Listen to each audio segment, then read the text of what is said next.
Ladies and gentlemen, I'm going to declare this meeting of the Future Melbourne Committee open at 5:30pm.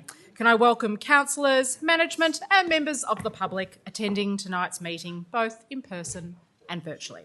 We are meeting on Wurundjeri Woiwurrung country, and I respectfully acknowledge the traditional owners of the land we govern, the Wurundjeri Woiwurrung and the Bunurong Boonwurrung people of the Kulin Nation, and pay respect to their elders past and present. We acknowledge and honour the unbroken spiritual, cultural and political connection they have maintained to this unique place for more than 2,000 generations. We accept the invitation, the Uluru Statement of the Heart, and are committed to walking together to build a better future. This meeting is being live streamed and the recording will be published on the Council website by close of business tomorrow. The unconfirmed minutes of this meeting will also be available from the Council website as soon as practicable. Can I request that we all check our mobile phones and make sure they are turned off or turned to silent for the duration of the meeting. Apologies have been received from Lord Mayor Nicholas Rees and councillors Dr Owen Guest, Philip Leigh-Liu and Gladys Liu. That moves us to item 2, conflicts of interest. If any councillor has either a general or material conflict of interest as defined in the Local Government Act 2020 in relation to a matter to be considered by the committee, please disclose the type and nature of the interest prior to consideration of the item. We move to agenda item 3, confirmation of minutes of the previous meeting. I call on a councillor to move a motion, as on the screen, adopting the minutes of open meeting number 30 held on Tuesday, the 2nd of June 2026. Thank you, Councillor Camillo, and thank you, Councillor Rouse, as seconder. I will now put the motion to the vote. Could all those in favour please raise your hands? That has passed unanimously. We now move to agenda item 4, matters arising from the minutes of the previous meeting. Do any councillors have a matter they wish to raise as arising from the minutes of the previous meeting? No. Agenda item 5, submissions and correspondence. The following submissions have been received in accordance with Council's governance rules. In relation to agenda item 6.1, Ministerial Planning Referral TPMR 2023-7/A and TPMR 2023-12/A. We have requests to speak from Mary Lou Howie from Friends of Queen Victoria Market, Sarah Macklin from Urbis, Kate Gray from Lovell Chen, Nick Bournes from NH Architecture, and items of correspondence from Mary Lou Howie. In relation to agenda item 6.2, Community Infrastructure Plan 2026-36, Shaping Our Community Spaces, we have requests to speak from Patrina Alexander from Community 3004, Dr Kate Kennedy from Kensington Association, Prasoon Thakur on behalf of the South Bank Residents Association, B. McNicholas from Walk in St Kilda Road and Environs, and we have received items of correspondence from Patrina Alexander, Tom Knowles from the Parkville Garden Residents Association, Mary Lou Howie, John Kavanagh from Friends of Moonee Ponds Creek, Kate Kennedy, Tony Penner and B. McNicholas. In relation to agenda item 6.3, Garden City Guidelines, we have requests to speak from Rosemary Walshaw and Bernadette Gould from Kensington Town Hall Compost Incorporated, and we've received items of correspondence from Jacqueline Van Heerden, Wendy Jasper, Rosemary Walshaw, Bernadette Gould and Tony Penner. Submitters, you'll be invited to address the committee at the time of the relevant agenda item. When it's considered, you'll have 3 minutes to address the committee. It is the intention of the committee to adhere to this time limit. To assist you, a bell will ring at the completion of 2 minutes, signalling you have 1 more minute remaining to conclude your address, and another bell will sound, signalling the time allocated to you has finished. Now, is there anyone here tonight who was intending to speak to an agenda item whose name I did not read? No. Excellent. We then move to agenda item 5, public questions. A 15-minute period will be provided at the beginning and end of this meeting for members of the public to ask questions. Members of the public may either submit public questions in writing or register to ask a question in person or live via audio link. Questions should be no greater than 90 seconds in duration. I remind members of the public this is not the time to make submissions on matters that are listed in the agenda for debate later tonight. Those submitters will be invited to address the committee at the time of the relevant agenda item. As at 10 a.m. today, there have been 4 public questions pre-registered, 2 of which will be asked in person. I note that in reading these questions out, we are not attesting to the veracity or factual nature of any of the statements made. I'm going to call on our first submitter of public questions, Chris Thrum. Chris, as I know you know, your question should be no greater than 90 seconds in duration, and the bell will sound to signal when your time as allocated has been finished.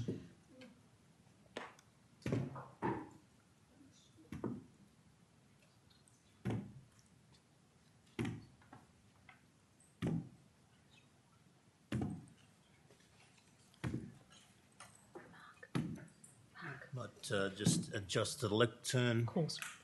Deputy Lord Mayor. Thank you so much, Chris. It's great to have you here. Great to see you too as well, Deputy Lord Mayor, Chair.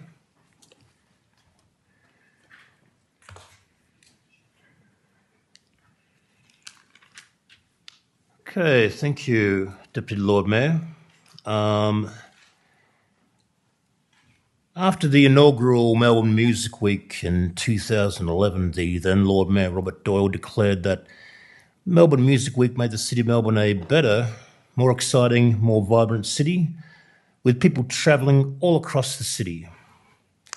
Now, this made Melbourne a better city, and with all the people all over the place, a safer city. The Lord Mayor realised that there was an epiphany, and the epiphany was people and events make the city safer. Melbourne is one of the most brilliant and greatest mural street art cities in the world, and it's a culture that should be celebrated more. Now, Darwin just recently had their Street Arts Festival, the 10th anniversary, and they do a better job promoting its mural and street arts culture than Melbourne. Montreal's Mural Festival just concluded as well. That Street Arts Festival elevates that Quebec City's street arts culture to another level. Now, the thing is, councillors, the City of Melbourne is missing a trick here. Montreal gets it, Darwin gets it. It makes the city better, makes their cities safer, more exciting. So could the City of Melbourne, recognising the brilliant Darwin Street Arts Festival and the innovative brilliance of Montreal's Mural Festival, give serious consideration to establish a world-class Melbourne Street Arts Festival? Thank you for that well-timed question, Chris Thrum. I'm going to hand over to Mark Scott, the head of our tourism and events portfolio, to provide an answer. Thank you, Lord Mayor, and thank you, Chris, for your insightful question as always. Management have prepared a response. I will firstly acknowledge the Darwin Street Art Festival. It has been running, I believe, for about 10 years, and I think from what I know, Darwin now claims to be Australia's most mural-dense capital city.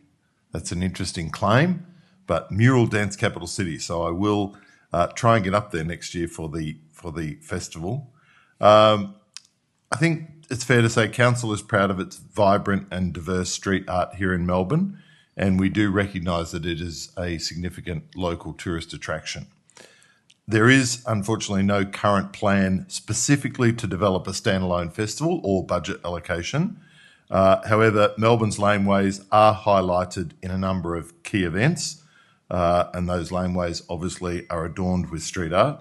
We also have the Light Up Melbourne program, which there has been a budget allocation and a commitment from Council to roll out over the next 12 months, and that will add even further emphasis to the laneways, particularly drawing tourists and visitors in the evenings.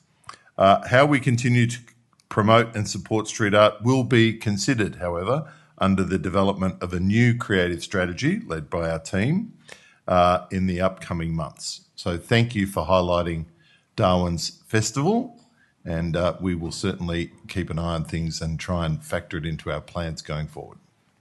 Thank you for the answer. Thank you, Chris, and thank you, Councillor Mark Scott.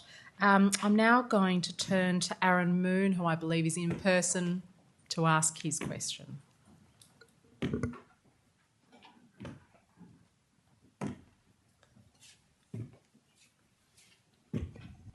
Perfect.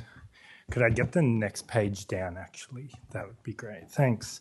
Thank you, Acting Lord Mayor and councillors. So I want to thank Rick and the team for continuing to deliver the 2030 Bike Lane program. I've been speaking quite positively about this work now to people in around the city who think that the City of Melbourne isn't doing enough for bike lane projects. And I'm excited to see Exhibition Street Stage 2 progressing, and it's started now. And it's a project I've followed closely for many years. I do have some concerns about the final design, but I won't have time to cover all of them tonight, so I'm going to focus on my main issue. As a primary route within the Strategic Cycling Corridor program, Exhibition Street should minimise conflict between riders and vehicles.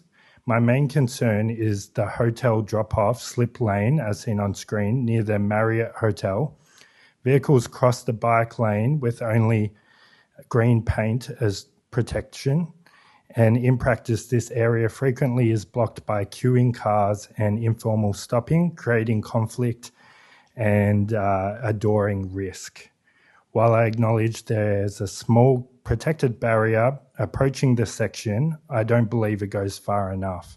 So my question is, why was the slip lane retained in the final design rather than relocating the hotel access to outside the bike lanes, similar to how all the other parking and the disability parking is along on the street and has been designed to reduce the vehicle bike conflict? I'm really looking forward to the stage 3 and the outcomes there, and I want to see Exhibition Street be a benchmark for protected bike infrastructure. Thank you very much for your question, Aaron. I believe Rick Kwasek is going to answer on behalf of the City of Melbourne. Thank you, Acting Lord Mayor, and through you. Thanks for the question, Aaron, and appreciate your comments around the City of Melbourne cycle program. The specific issue that you're referring to, we've had extended engagement with the Marriott as part of the design of the cycle lane in that location. We've gone back and forth several times around the arrangement, and the proposed outcome intends to actually balance the needs of the business as well as the cycling needs. Appreciate there is a conflict point by cars pulling up into that layover area, and what we intend to do is actually continue to monitor the movements of vehicles and also the cycling in that area, and monitor it as it goes on, and address any issues and act on those as they and if they were to occur. So we'll be monitoring the vehicle movements and the cycle movements in that particular area, but appreciate your comments, and it has been in consultation with the Marriott. Thank you, Rick, and thank you, Aaron, very much for your question. We've got 2 questions from Fana Ahmed. Is Fana here tonight? No. All right. I might read those questions aloud. The first question is as follows. Last year, QVM Traders asked councillors for money for a new accounting system for its market management company and requested an independent, appropriately qualified professional to work with each trader to identify the myriad financial problems seriously impacting traders' time and business. In response, the company told the council something to the effect of, "There are no problems with our system and invoicing problems are rare." Here is an example of a trader invoice. I believe that's up on the screen now. Financial work of this quality is not one-off. Basic but necessary information is omitted. The actual billing period, the date for each rent charge, and any detail about the quantum of the rebate apparently applied. This is the standard of the financial work. Like the work of an inept one-person service, not a 30-year-old medium-sized company running Victoria's premier public market. The face of the document says it all. Each substandard effort by the company takes hours of trader work. The financial floundering of the company is not something that we can wait for a review outcome. It is apparent traders who are mistaken in the type of help needed. The extensive problems appear to be competence and capability ones that the money from council cannot remedy. Instead, can the council immediately take over the financial management of the company to ensure continuity and alleviate the damage being caused to traders? I wonder if that's a question you, in the first instance, want to answer. Alison Layton, our CEO. Thank you, Acting Lord Mayor, and thank you for your question, Fana. In relation to the Queen Victoria Market, Council is the sole shareholder of its 100% owned subsidiary company, Queen Victoria Market Pty Ltd. So through the QVMPL subsidiary company, there is a full board of directors whose primary responsibility is to oversee and manage the activities of the market. The matters that are being raised in the questioner today are predominantly operational in nature and are therefore best resolved with QVMPL management to work through the points of difference that exist.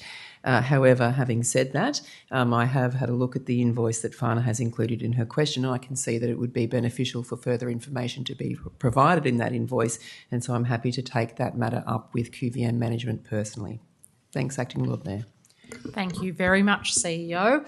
We have one further question from Fana, but before we do that, I was just going to see if there's anyone here tonight who was seeking to ask a public question in person. No, in that case, I'll read out Fana's second question.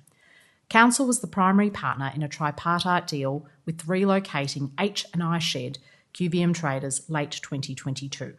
Under the terms, traders relocating to C&D sheds on 14 January 2023 were guaranteed 25% rent rebate in the event relocation extended beyond 3 years. Deal terms are documented across a suite of documents, some conditional upon, amongst other things, having no outstanding debts, e.g. guaranteed return to traders' current location. Others weren't, such as the rent rebate. Your company argues a 30 January 2023 letter post-relocation establishes rent rebate is unavailable to traders with debts. False. Even a competent non-lawyer reading the documents would conclude this letter complies with written requirements of the deal terms and only relates to written guarantee of return to current location. Traders undertaking lawful industrial action disputing double charges for waste and electricity are considered to have debts. The dispute remains unresolved. The company hammering away, invoicing traders. Financially pressured traders are forced into paying, desperate for the guaranteed rent rebate. Non-paying traders have been denied rent rebates. The company's actions are punitive and place the council and company in breach of the deal. Traders already suffering diminished trade are subject to additional punitive action. Your company manufactured new conditions to bully traders into paying unconscionable double charges, hiding long-standing industrial conflict. Will Council, the lead party, instruct its company to pay the 25% rebate to all reallocated traders forthwith? I might again turn to CEO Alison Layton to provide a response. Thank you, Acting Lord Mayor, and thank you for your question, Fana. This one is quite detailed in nature, and so I think the best thing that I can do is to take it on notice but make an undertaking to go back to Fana with some specific responses to her questions. Thanks, Acting Lord Mayor. Thank you very much for that, CEO. We've got a few minutes remaining for public question time. Is there anyone else who wishes to ask a question tonight? Aaron Moon, please make your way to the lectern again. So I just wanted to clarify to Rick from the answer, if we're monitoring the bicycle and vehicle movements, how does the City of Melbourne monitor near misses and like dooring incidents? And then a follow-up as well is, why did the City of Melbourne consult just the business but not the community on that on this project? Over to you, Rick Kwasek. Thank you, Acting Lord Mayor, and through you. We consulted with the cycling community and also with the businesses along that stretch of Exhibition Street. It was a balanced approach about addressing the sort of the drop-off area for the Marriott as well as the cycling, and there's clearly a potential crossover point there between the pedestrians being dropped off, attending or accessing the Marriott, and those cyclists driving or riding past that area. We do intend to monitor how that progresses over time, and we did seek to have a balanced approach by this solution that's been that has resulted. So I hope that answers the question to some extent. Thank you, Rick, and thank you for your further question, Aaron. We have 1 minute remaining. If anyone else has a question, yes, if you could make your way to the lectern and just tell us your name, please.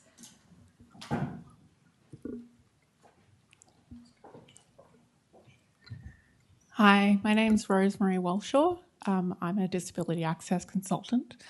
I just had a question about the cycle lanes. I'm curious why the drop-off zone for patrons of a hotel were prioritised over the access for people with disability who need to cross that cycle lane over just general pedestrians. Thank you for your question, Rosemary. Again, defer to Rick Kwasek on this one. Thank you, Acting Lord Mayor, and through you. Thank you for the question. It's not necessarily about prioritising one over the other. It's about having a balanced approach for safety. So the balanced approach is to actually address those alighting from vehicles that are being dropped off, having to cross a cycle lane, as well as those on bikes riding down the cycle lane. So we feel, the engineers feel, that the solution is a balanced approach to try and address the safety of those both crossing and riding along the cycle lane.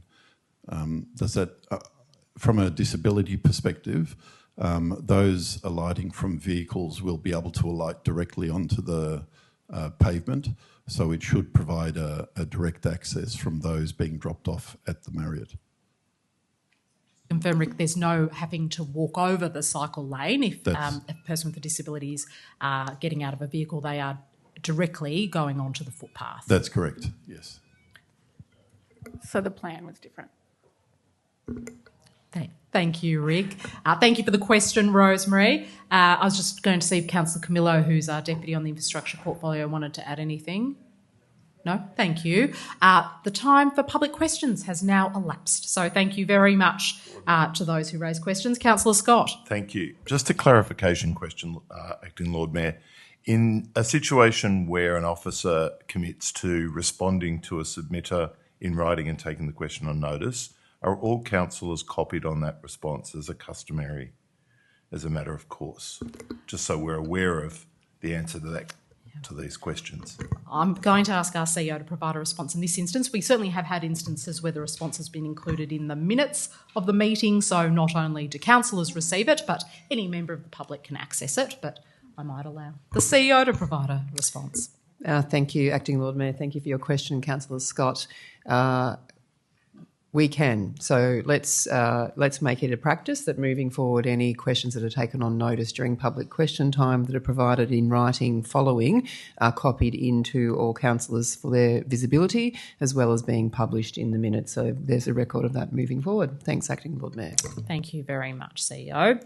We now move to reports from management. There are 3 reports from management tonight. The first is agenda item 6.1, Ministerial Planning Referral TPMR 2023 7/A and TPMR 2023 12/A, Queen Victoria Market, 65 to 159 Victoria Street, Melbourne. I am going to request a presentation on this item, and so I'm going to call upon Julian Edwards to please provide a brief presentation.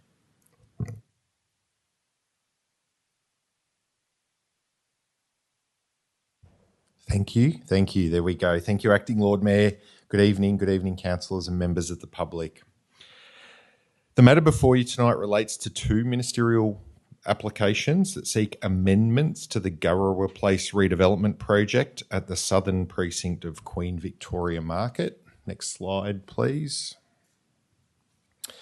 The redevelopment site, formerly identified as Parcel D, under the Queen Victoria Market Precinct Framework Plan. You can see that there in the blue at the southern section of the site. In the boxes on the right, it's just a bit of a summary of the history in terms of approvals that have been granted for the project. So commencing with the Heritage Victoria permit in December 2023, there was some early works approval in 2024.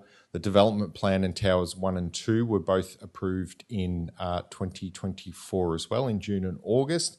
And then Tower 3 was subsequently also approved on 19th of August in 2024. Post that, there has been a Commonwealth approval under the Environment Protection and Biodiversity Conservation Act, which, when combined with some changes associated with that and with market conditions, has led to the current amendment application before us tonight that seeks to modify the development plan and the planning permit for Towers 1 and 2, not for Tower 3. There is no change to that. Next slide, thank you. So here you can just see a high-level comparison of the approved versus the amended scheme. Most notably is the conversion of Tower 1, so the one on the right closest to Flagstaff Gardens in both elevations, which has been converted from office to residential. And so, along with changes required under the EPBC Act approval, results in amended built form. So that's quite evident where office floor plates are different to residential, so you see a different typology there. The other change is in terms of the number of apartments. So we're up to now 1,129 apartments in lieu of the previous 569. There's a reduction in gross floor area overall. There's a reduction in the floor area ratio overall. And we will see an increase in affordable housing by 53 dwellings, bringing the total to 134. Next slide, please. So this is just a render of the approved versus the amended. Again, primarily you can see the changes there to Tower 1 is the most notable.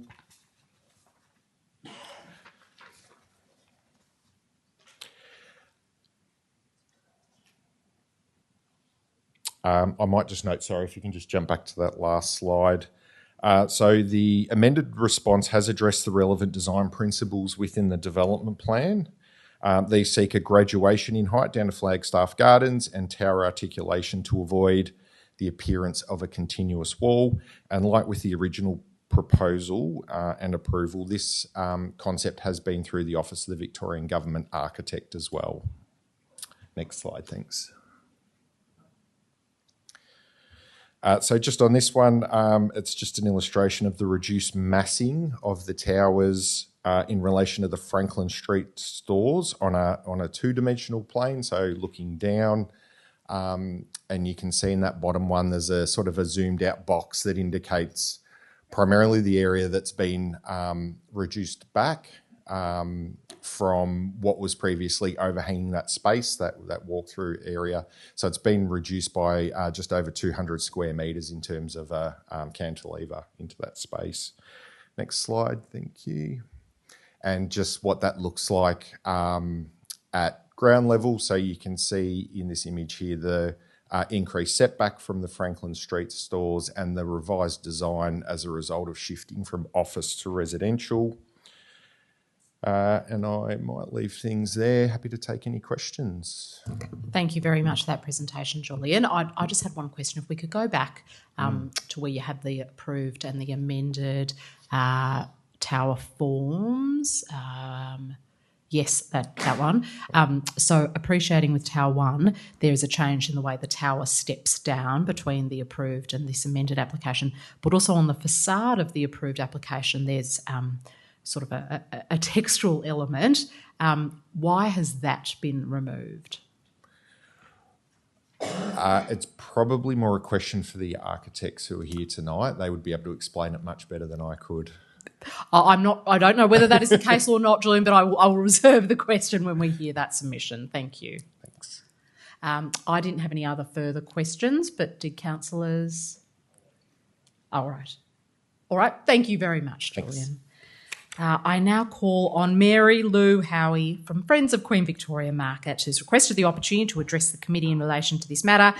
Mary Lou, I know you know this, but I remind you to speak for no more than 3 minutes. Sorry, what was that?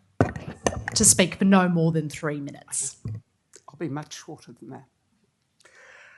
Acting Lord Mayor or Deputy Lord Mayor and councillors and the public. On the 31st of March 2026, Council resolved to undertake an independent review of the Queen Victoria Market. The review is examining governance, operational effectiveness, financial sustainability, trader and customer experience, heritage outcomes, and the market's future strategic direction. Council commissioned that review because it considered independent assessment necessary before determining the market's future direction. Yet before the review has reported, tonight Council is being asked to make decisions that may materially affect access, parking, customer behaviour, trader operations, construction conditions, and the future operating environment of the market. These matters are not separate from the review. They go directly to the way the market operates and how it will function into the future. The question before you is not whether Gurrowa Place is a good development. The question is whether decisions affecting matters currently subject to an independent review should be made before councillors have received the findings of the review they commissioned. If those decisions are made before the review reports, Council will be deciding these matters before receiving the independent advice it commissioned to assist its decision-making. Once this decision is made, it cannot be undone. Council commissioned the review to assist its consideration of the market's future direction. It is therefore reasonable to ask whether decisions capable of affecting that future direction should be made before the review has been completed. From a common sense perspective, that appears to be putting the cart before the horse. We therefore respectfully ask Council to defer consideration of those elements of the proposal that may materially affect market operations, access, parking and long-term viability until the independent review has been completed and considered by Council. Thank you. Thank you very much for your submission, Mary Lou. I'm just seeing if any councillors had a question for you. I might ask a question of Julian Edwards, if I may. Julian, you've heard the submission that this matter should be deferred until the outcome of the independent review. Could we please have officers' advice on that? Absolutely. Thank you, Acting Lord Mayor.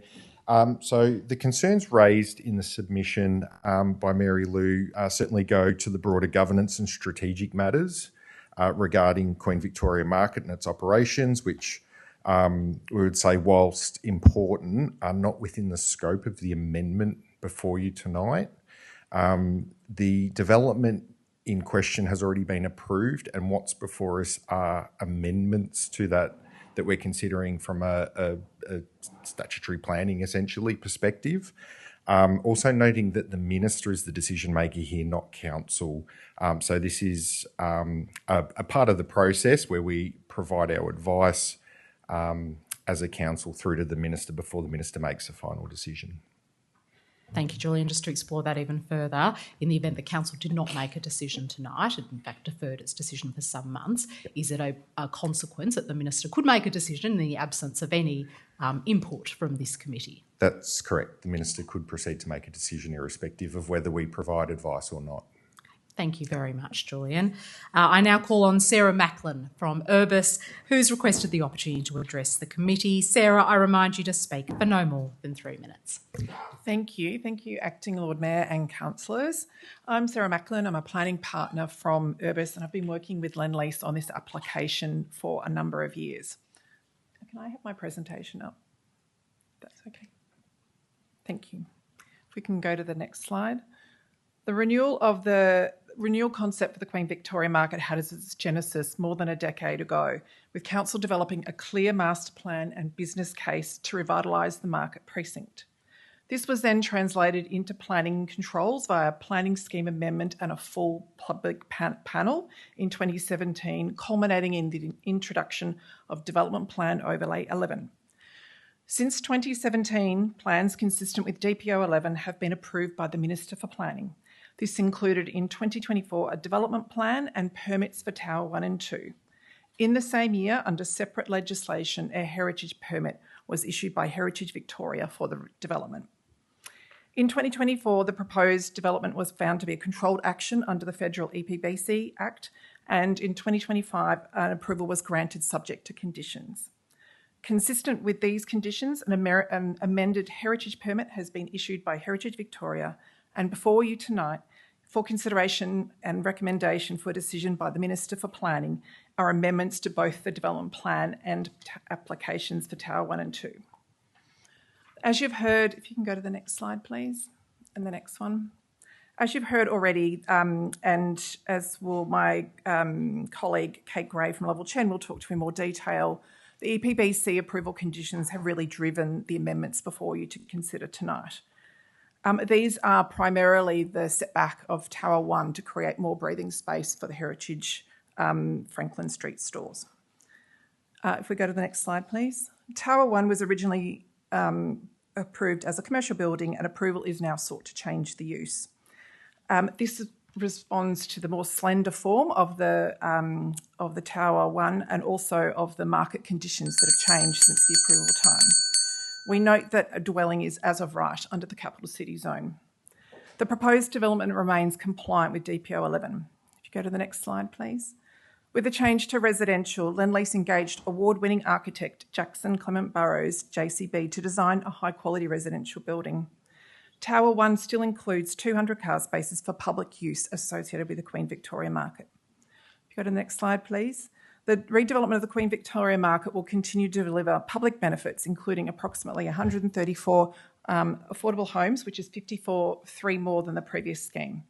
These homes will be transferred to a registered housing agency and deliver in perpetuity and rented in accordance with the requirements of a maximum rent of 30% of gross household income. Next slide, please.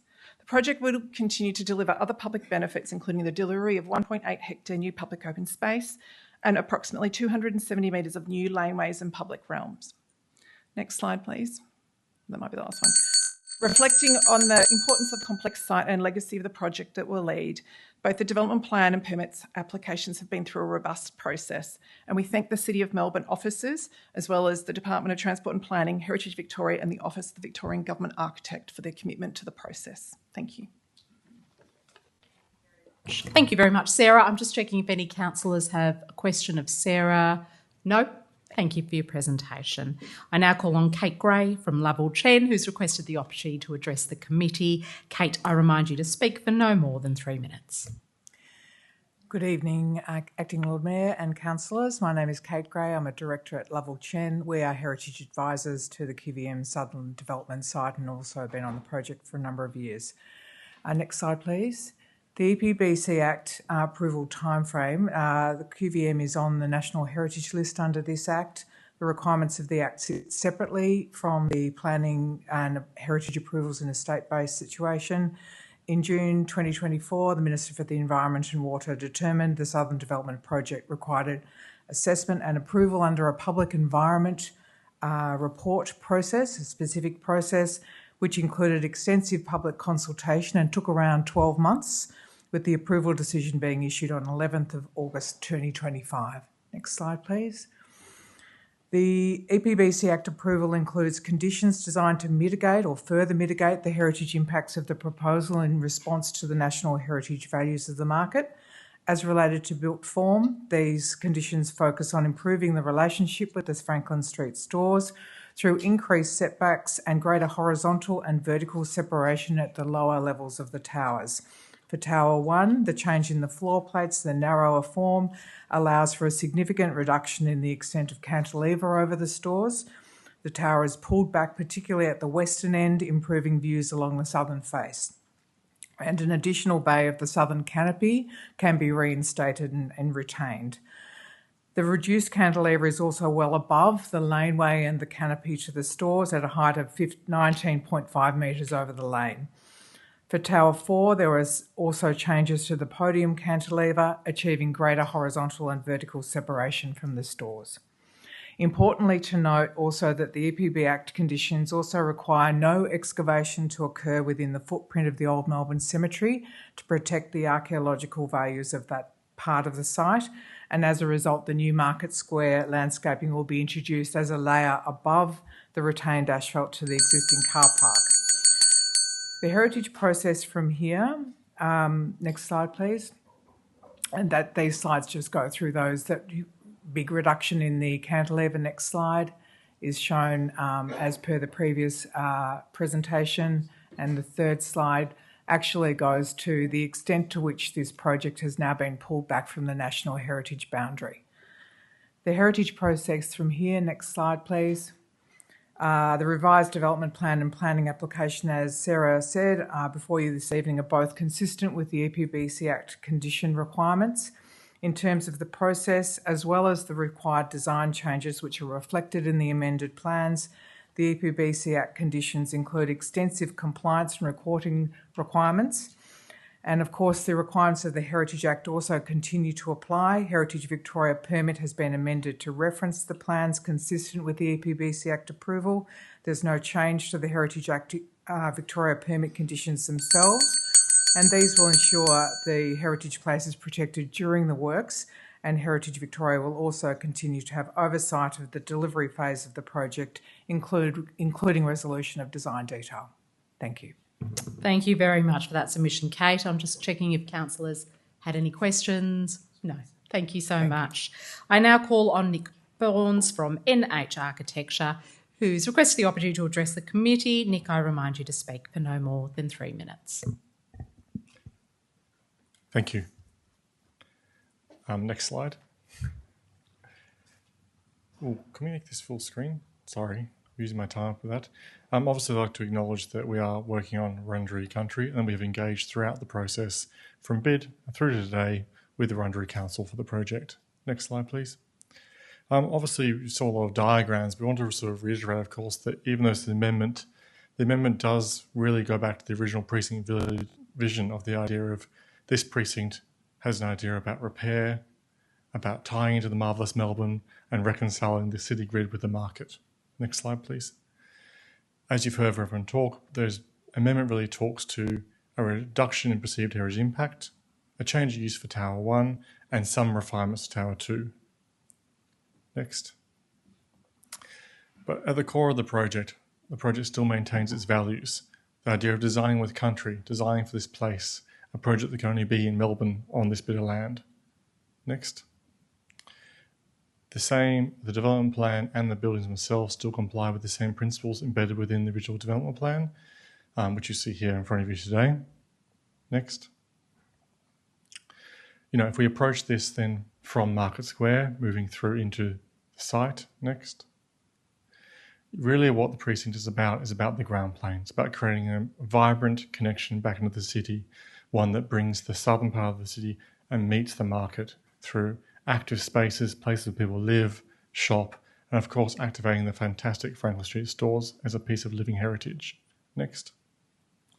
As we look over the site, you can really start to see the idea this then becomes a mediator between the city edge and the market, something that we all love as part of Melbourne's culture.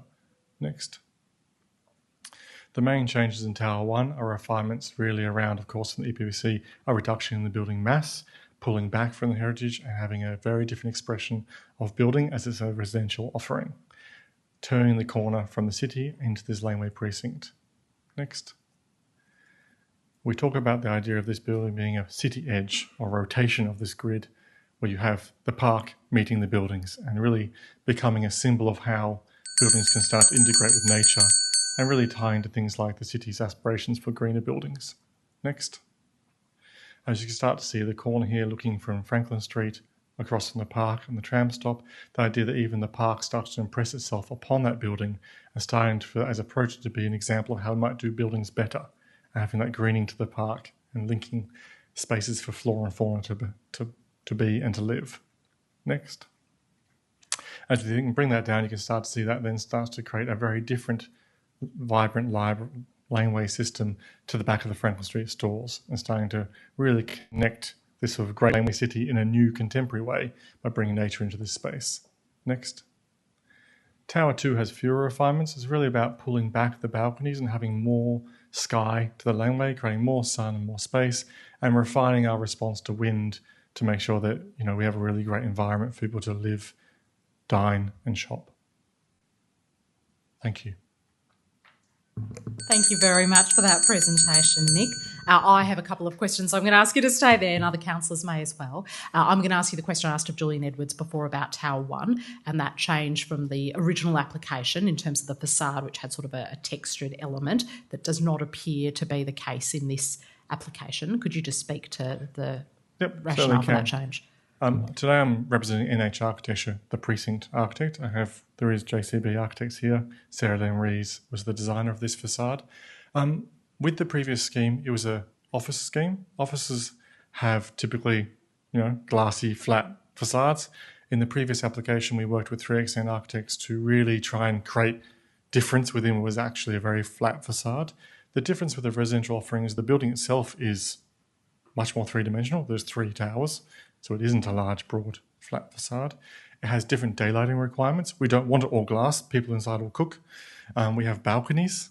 So the expression is actually done through the form of the building being more stepped, the actual balconies themselves being pleated. And in fact, there's a wonderful story about an owl that actually drove the design for this that Sarah can talk to, and I won't take her story.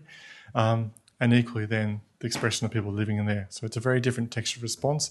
In some ways, a finer grain response. Thank you, Nick. I don't think we have Sarah down as a submitter, so I don't know if she wants to provide a further answer now, or you're happy to leave it there.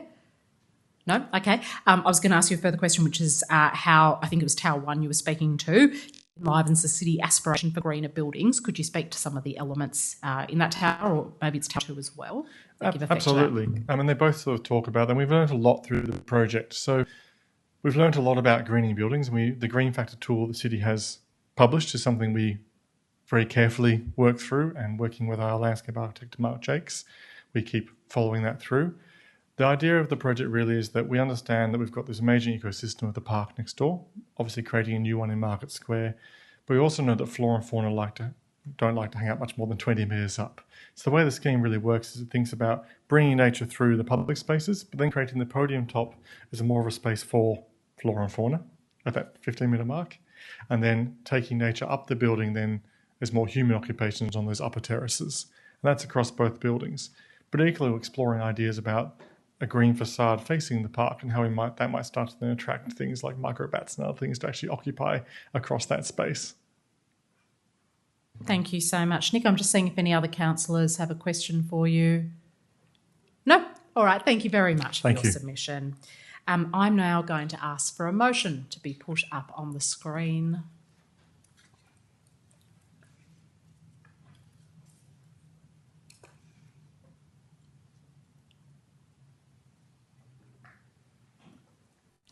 Thank you. I'm going to move that motion, and I'm looking for a seconder. Thank you, Councillor Louis. And I will now speak to that motion.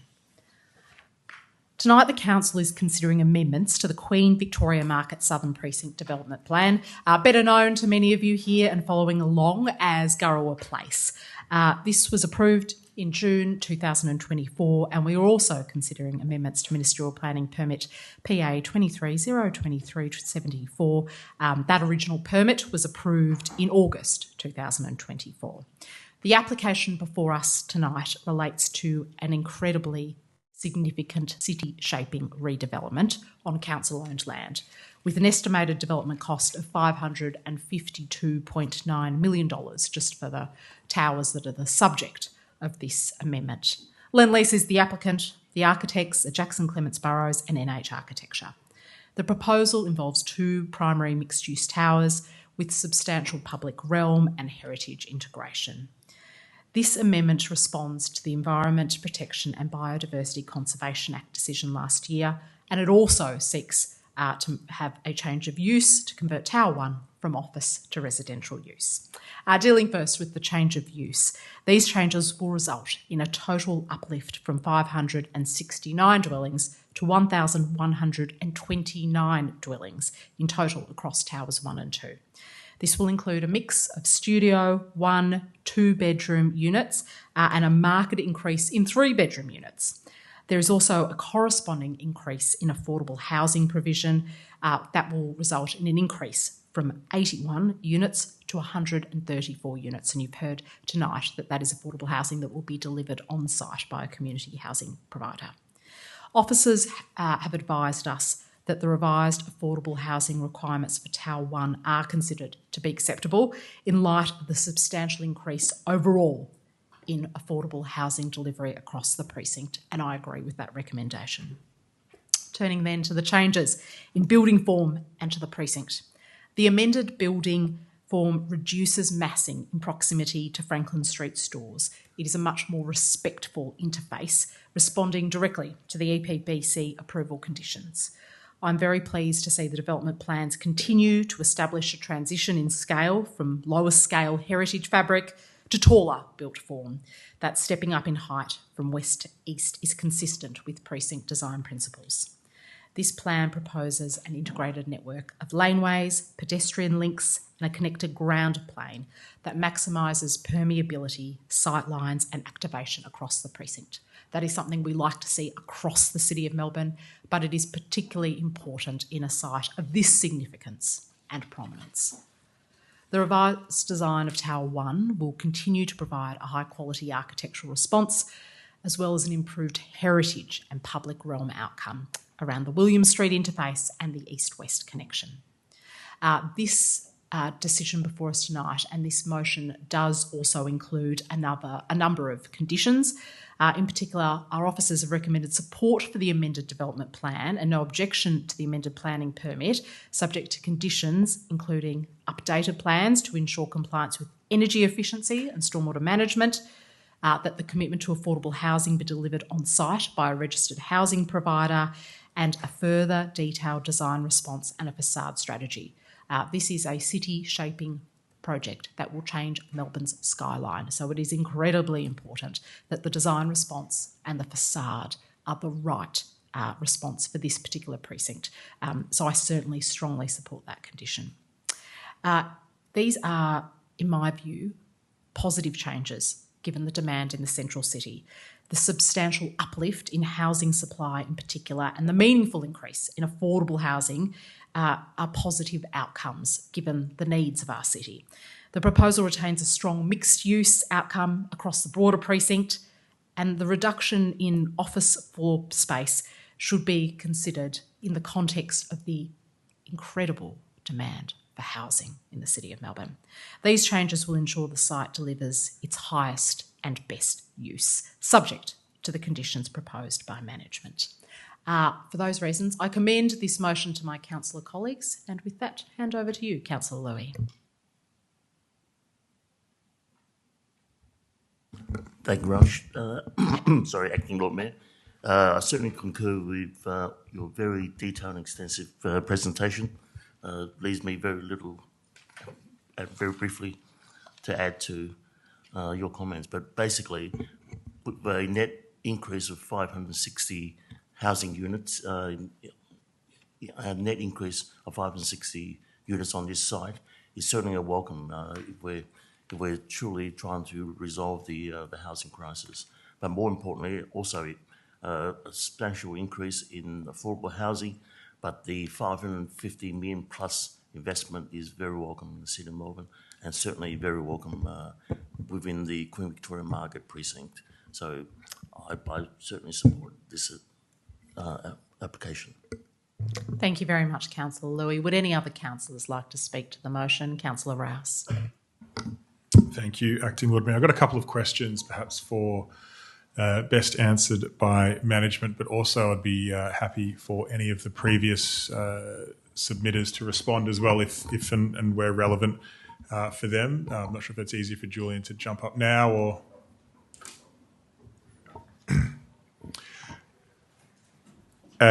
So beginning with on page 110 of the report and page 111.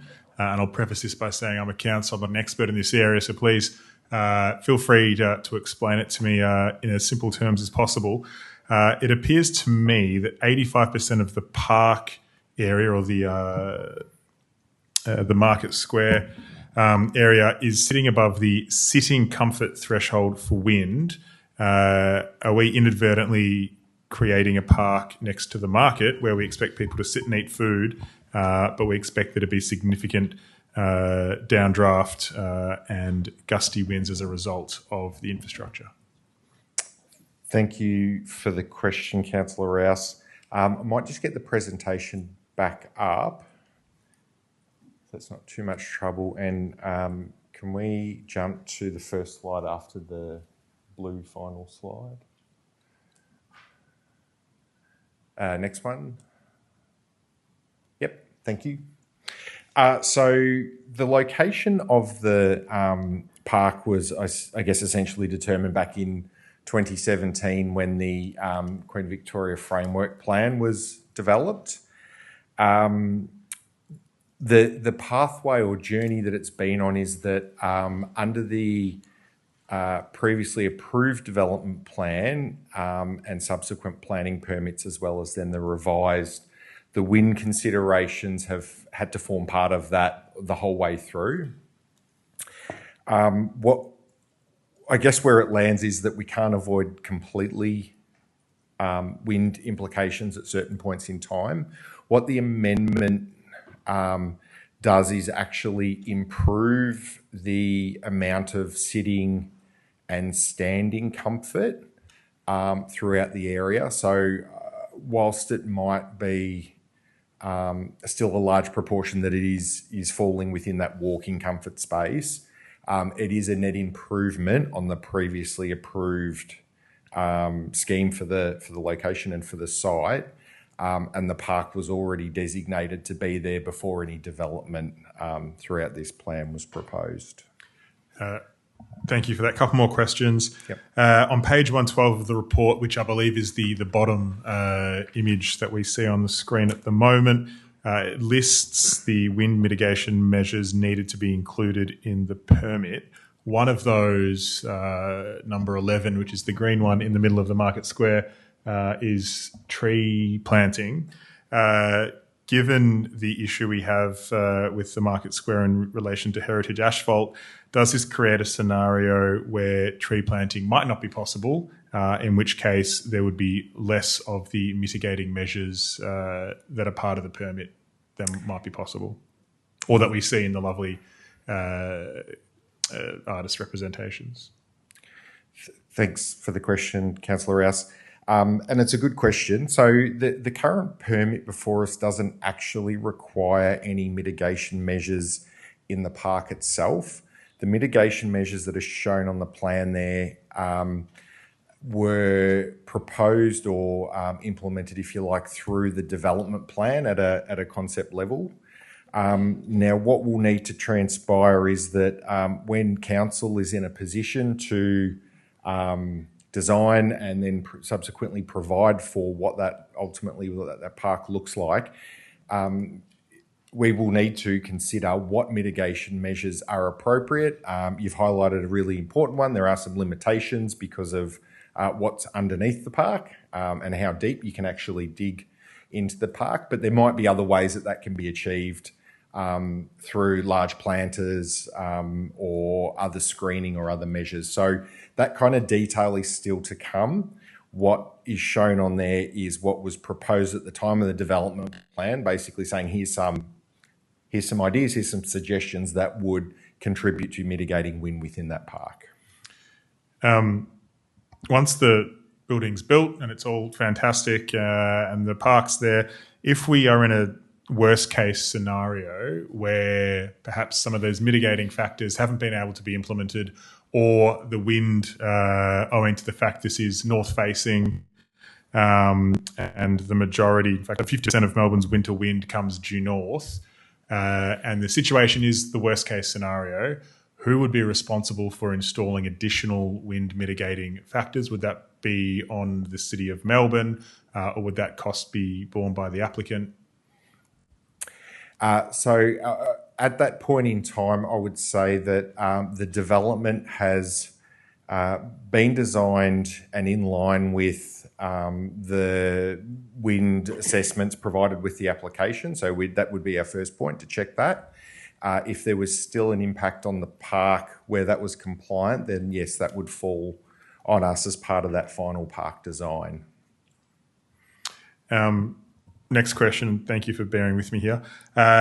Reviewing some of the images in the report, it looks like this will be the largest north orthogonally facing body in the Melbourne skyline, i.e. looking from the north, the broadest body in the skyline there. Owing to the fact that so much of the weather comes from the north in that direction, the wind study referenced on page 109 looked only, and this is my interpretation of what's written there, looked only at the envelope of the three towers. Now, it would be reasonable to expect there would be extensive downdraft into the alleyway between the Franklin Street stores and the building, which it appears like the Franklin Street stores weren't represented in the wind tunnel test, being outside the envelope of the building. And that they were assessed through desktop assessment.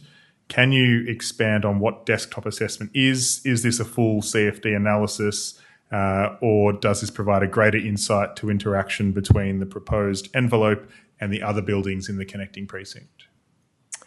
Thank you for that question. I'll do my best to respond, as there's a little bit of detail in there. But I guess if we start with what a desktop assessment is, so it's referring to an analytical model and professional review by a professional wind expert of the wind impacts based on the known conditions and the built form.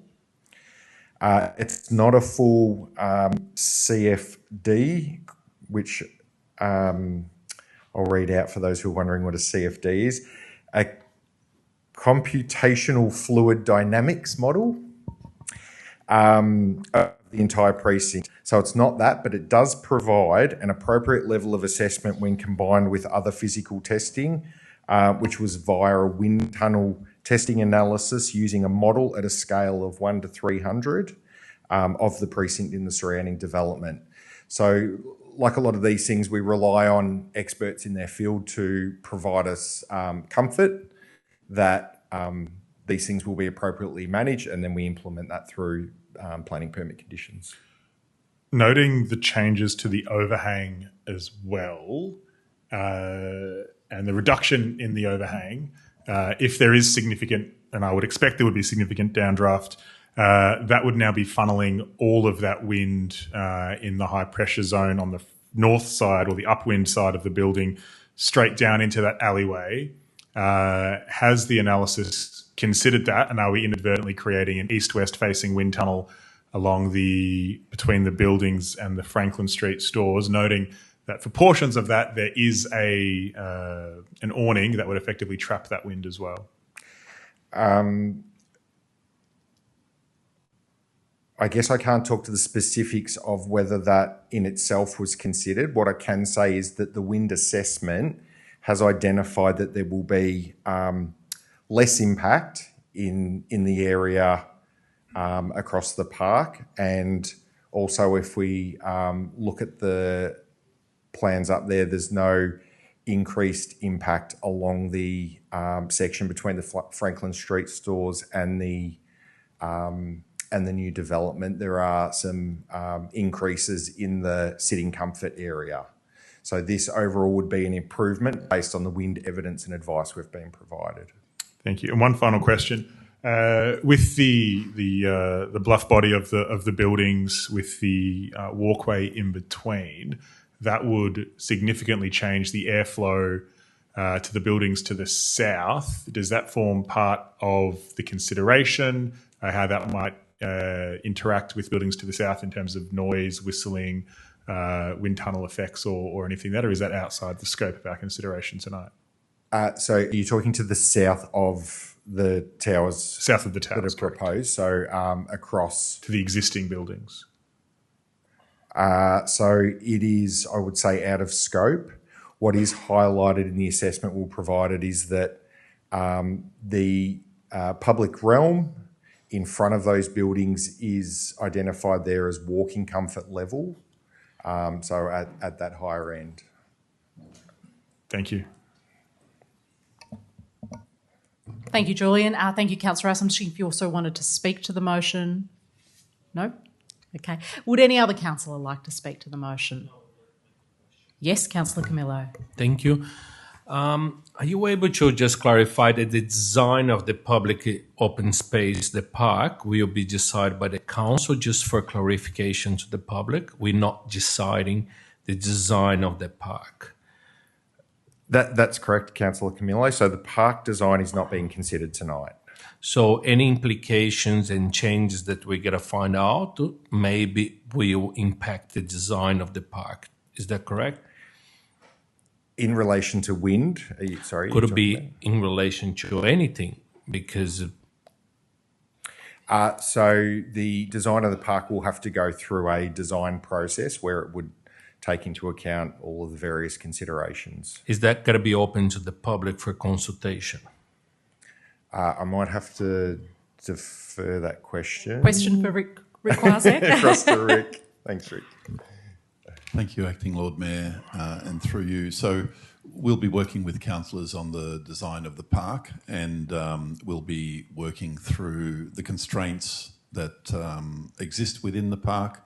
The asphalt that was referred to, there are opportunities to potentially plant trees in containerised areas that will allow trees to grow to help mitigate wind.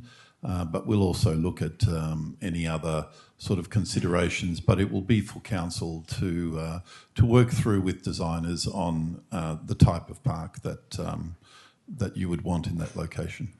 So if you go to page 35 of 195, just to give an example to the public, 35 of... I don't believe the papers are up on No? Okay, screen. No. So just to clarify to the public, we're making a decision on only the design of the building because we changed from offices to apartments, but all the design of the other buildings opposite to that building will be decided by councillors later on. And I'm talking GPO 11, that parcel. I just confirmed with Rick. I just want for clarification to the public. Through you, Acting Lord Mayor, yes, the decision tonight is in relation to the amendments to the planning permit as it's laid out within the resolution of council. Okay, thank you. Thank you, Rick. Thank you, Julian. And thank you, Councillor Camillo. Would any other councillors like to speak to this motion? No. In that case, I will put it to the vote. Could all those in favour please raise your hand? That has passed unanimously. Councillors, that takes us to agenda item 6.2, Community Infrastructure Plan 2026 to 36, Shaping Our Community Spaces. Would any councillor like a presentation on this item? I am going to ask for a partial presentation, and it is also, I suppose, partially a question of Joe Cannington. The motion before council tonight, amongst other things, seeks to create a digital presentation of the community infrastructure plan. I was wondering, is there anything you can share with those in attendance tonight and following along at home what that digital portal would look like? Yes, I can. I just wonder, is it okay if I just do a little bit of a context piece so people can understand why we're doing the plan as well? So just if I can go just through a couple of slides, that might help just contextualise. So the matter in front of you this evening is the Community Infrastructure Plan, which is actually if we can just go to the next slide, thanks, Jordan. A first of its kind for the city. So this is the first time that we've got a community infrastructure plan that actually starts to bring together our understanding of community infrastructure assets and opposed to that the demand for them over time. And so this will actually help us provide a broader context of growing demand and how that looks, and give us the opportunity to coordinate investment, respond to growth, have clear prioritisation of how we actually optimise our facilities and services, and actually sweat and look at how we can use our asset most efficiently. The plan goes through a series of principles, so just to the next slide. It's trying to achieve both an understanding of where our community spaces are, what we need, where and when we need them, and how demand will be met. It doesn't actually then go to implementation. That will be the next step. This is our first step on, I think, a really exciting process that will then inform Council's future work in terms of DCPs. That will give the statutory plan as a tool to be able to negotiate what goes where. It will also help us understand where there's a community need that's not being met, how that fits in the broader context across the municipality. Moving forward, thanks, Jordan. The plan's been set up in twofold, and I think Acting LM, this evening we would just like to do a snapshot of kind of a more interactive tool that we're proposing is endorsed tonight this evening. The front section of the report actually goes through the different types of infrastructure, and it really sets the scene of what have we got. And this is really to understand where community spaces are and how we make those decisions in terms of the future. The second part of the plan, if we go to the next slide, talks about a deeper understanding of what is a reasonable catchment, because each facility has a role to play, and it's really important that this plan actually thinks of the more strategic intent of community infrastructure. What's a reasonable thing to be close to? What's a reasonable thing to travel to? It looks at the transport network and how we can kind of do that. So it's a spatial plan. It looks at assets themselves, and then it looks at demand. As we move through the plan and as we implement it, we'll be able to get more into then where is the appropriate next thing to deliver and what does that look like. Next slide, thanks. Because this is quite a lot of information, what we've proposed is that we do an interactive map. So this is something that we're hoping to launch tomorrow, should this be approved. And it looks at how we can actually start to help the community understand where are their community assets and what is planned through this plan. So if we can just have a quick look at that. Thanks, Jordan. This will be placed on the website. It is absolutely based on the over 100 pages of the document. It just creates a more interactive tool. And what it will be is a way that the community can actually interact with the information. And the proposal this evening is that each year this is updated with up-to-date information, and then every 4 years to align with the council plan, further work will happen. So if we just have a look at maybe South East as a precinct, there's instructions here so that we hope that the community find this really helpful. This is actually a partnership also with the community to help us keep this up to date. So we really hope that this can be something that we can all engage with, both at management, as councillors and the community. So each map then, there's a series of instructions of how to use this, and if you scroll down, we've actually now visually represented these assets by the categories of the community infrastructure. So that looks at arts and culture, the red dots, education are the blue dots, so on through that, and then a series of planned projects. Now, I just want to acknowledge that some of the submissions this evening sort of start moving into that planned or future projects. And what this actually does is gives us a decision-making framework to work out, well, where do we start? How do we prioritise these different issues? But also gives us some really good tools to actually say, there's a community that's in need of more meeting space. Let's actually understand what's happening in that neighbourhood. Are there other meeting spaces that we can access for them? How can we better support the needs of the community? And this also helps the community be able to navigate where those community facilities are. In terms of implementation, this is the strategy to guide implementation, and in terms of page 23, we actually outline some implementation steps. It's really important that each decision then takes in the context in which that decision is being made.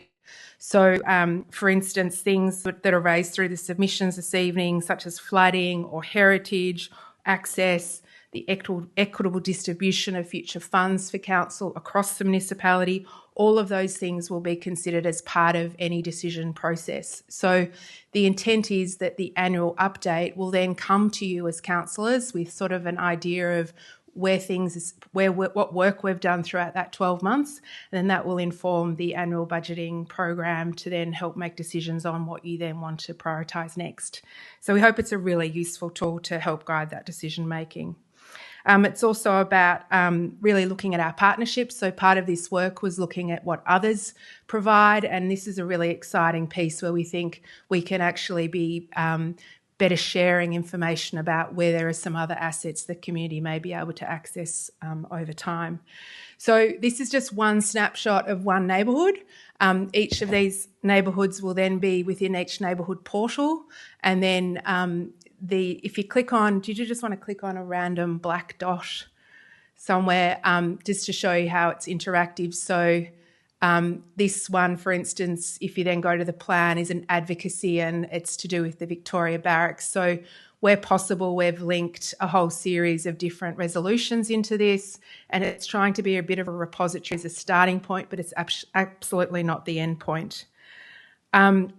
As of tomorrow, assuming this, if it is passed, that will be accessible to all the community to have a look, and we really are excited about this as a tool. It builds on the document itself, though, so it really needs to be then referenced back to the document, and we hope it's a really helpful tool moving forward. Just some other things that have been raised through this submission. This document will need to be updated as development contribution plans or structure plans are refined. And so I know that there's, for instance, the Macaulay structure plan is a live project at the moment with a whole range of development contribution projects. As they're refined and approved, they will then move into this as a deliverable through this program. So it's a live document. It's a very exciting step, I think, for us as management to be able to help guide your decision making, and look forward to any questions that you have. Thank you very much, Jo. I was just seeing if councillors have any questions. Yes, Councillor Camillo. I think, okay. Just in terms of the consultation process, do you think the numbers of the consultants was enough to address just, we have like the number of constituents that we have in the area? What the ratio, where you found that information will be sufficient to take it just further, please? Thanks, Councillor. Can I just ask you to go to there's a slide on just the consultation feedback that we can talk through, if that's helpful. These are big, chunky, strategic conversations to have with the community. So what we've done is really engage in the decision-making framework with the community. So we had around 100 people submit a survey response, but if you look at the numbers, we had 6,500 people participate, like to actually look at the website. We had 360 people download that document. We've had a number of submissions this evening. We've had over 4,000 people actually click on the social media. So I think in terms of reach, we did a good job. The ability then to translate the feedback, I think we've got a snapshot. It's not absolutely, I guess, inclusive of everyone's ideas, but this is a process now to continue. So what we really hope is this, we're really encouraging and quite a broad communications plan to implement this. This will be reviewed every year. So what that will do is help the community now engage in, well, what does this mean for my local area? What do I have in terms of assets? How do I want to see them prioritised? And it'll be an ongoing community conversation to be had. So, sorry, just one more. Chair. So that review we're going to do every year is just going to be bring to councillors, or going to be informed to the public in the website, or we going to be open for a consultation somehow or not? Just if you can explain this review, how it will be done and execute every year, please. So we've committed every 4 years to come back to council with an updated plan. every 12 months, we do that. I think if there's requirement, if you wanted an update in between, we can always do that through forum.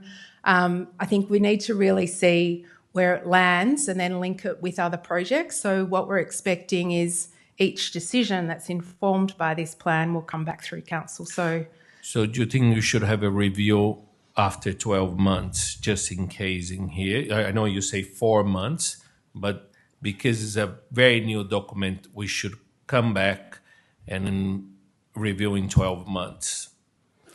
I think we would be open to doing an update on status or further community engagement. I think that would be fine. Yeah. It would be fine? Yeah. Okay, thank you. I guess all I would say is we wouldn't do it every year. I think that would be onerous. But it's just in the first year, I think that might be really helpful. Okay, yeah. Thank you. Can I ask if your GM will be okay with that, just to confirm, because then I would suggest an amendment. Would it be feasible for the... Over to you, Evan, Council. Thank you, Chair, and through you.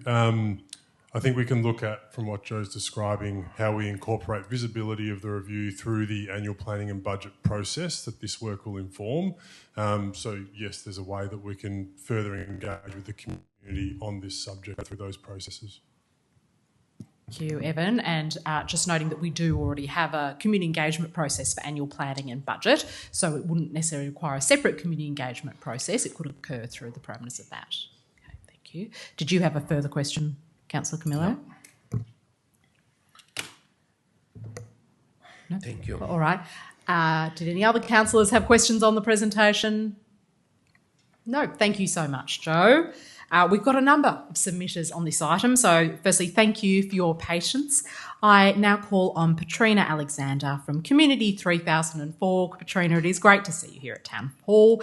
I remind you to speak for no more than 3 minutes.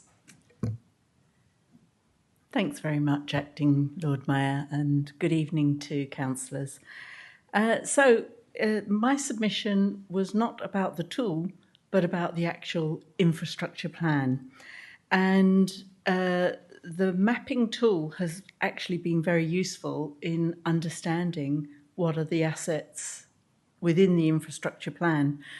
I've already made a submission about how South Yarra and specifically 3004 Faulkner Park Community Hub could actually be activated beyond the senior citizen centre that it is. Community 3004 has been in formation from Faulkner Park Friends that's been in operation for about 4 years now. And it was a response to the COVID crisis that many people looked to the parks for places that really to escape their isolation that they could be in apartments. What the community hub, if it was activated, would satisfy 5 out of the 8 categories that have been listed within the infrastructure plan. And we can see the demand is there, that it could be activated. The hard work is the activation. So getting the community into a conversation is the hard work. You have the asset. We're saying, let's open it up to the wider groups within the community that don't yet know of its existence or understand how to access it. So my offer to the council this evening is to say the partnerships that you're looking for, we are the partner and we're ready to start co-designing how this community hub could work. And from a budgetary allocation, there's not the provision in this next 4-year cycle, but the mandate is there. So we're saying the infrastructure is there, the will just needs to be behind it to say, can we get this plan on its feet before 2030? So the question is not what, but when. Thank you. Thank you very much, Petrina. I'm Yes, apologies. Councillor Dr. Ball. Sorry, Petrina, I might ask you to make your way back to the No, lectern. I think my questions are arising from Petrina's submission, but will be for officers, if I may. Thank you very much for your submission on behalf of Community 3004, which concerns access to a municipal library. And of course, Stonington provides a library at Toorak, South Yarra, a very short distance from Faulkner Park. Is it the case that it is not accessible physically? Is that... Sorry, there was a question for Petrina. Sorry. Do you want to go back to the microphone? And so, Councillor Ball, the question of municipal library. So library is definitely a need that has been raised. The nearest accessible library to Faulkner Park is 2 kilometres away, and it's in the Paran Library, or the Toorak Road Library, which is a little bit further. So for most people that are undertaking going to a library, it's either 1 tram or 2 trams journeys away. But when you're talking about accessible, do you mean wheelchair accessible, or are you talking about transport accessibility? It could be both. Okay. So are those other 2 libraries you mentioned that are not City of Melbourne libraries not wheelchair accessible? I don't know the status of their wheelchair. But they are very close. And I don't think living between municipalities or near the border of different municipalities would prevent you joining another library, say a Stonington library, if you live in the City of Melbourne. Is that the case? So the library provision, you can go to any of those libraries. I'm saying that the accessibility for the vastly growing neighbourhood is just not sufficient for the South Yarra area. Thank you. And then to Joe, if you wanted to take this, Joe, our plan is to reimagine the South Yarra Senior Citizen Centre in Faulkner Park, and it's not in the forward budget, but of course that's only fixed for 1 year. It is up for council to revise in the following years if we wished to. That aside, what is already in the budget and council plan, if you were applying this priority framework now, would that reimagining of the Senior Citizen Centre have priority in the next 4 years or in the following term of council? It's an excellent question. The point of the prioritisation framework isn't to isolate individual projects and work out if they're a priority or not. It's to actually understand all projects and then reprioritise all projects. So what we would have to do is, so it's listed as a future idea, so it would be definitely something that we can explore, and then we'd have to kind of run it through the program because there's multiple things that are needed, and then we would work out, based on the principles of the plan, what then is the most important thing at a municipal level to then prioritise, and then would be also using the framework to identify, well, how do we potentially communicate where other libraries are, or how do we create a partnership? So there's the built form infrastructure outcomes that are one thing, but it's also optimising other facilities to look at the role, and there's a whole range of considerations that are outlined in the plan. So I think it's going to be really great, I think, as the budget process for next year comes through, because this is going to be a new tool for you to be able to use. So when you get individual questions like this, we can then put it into the mix of everything and say, well, in terms of all the different needs, this is where it will land. And then that's for you, obviously, to make a decision on, is that then a priority for you to move forward, or it might be something you'd like to look at a feasibility next year, or instruct us in some way to explore it further. We did develop pop-up libraries during COVID. Is that something we still do or would contemplate doing? Do you know? And that's may not be a question for you.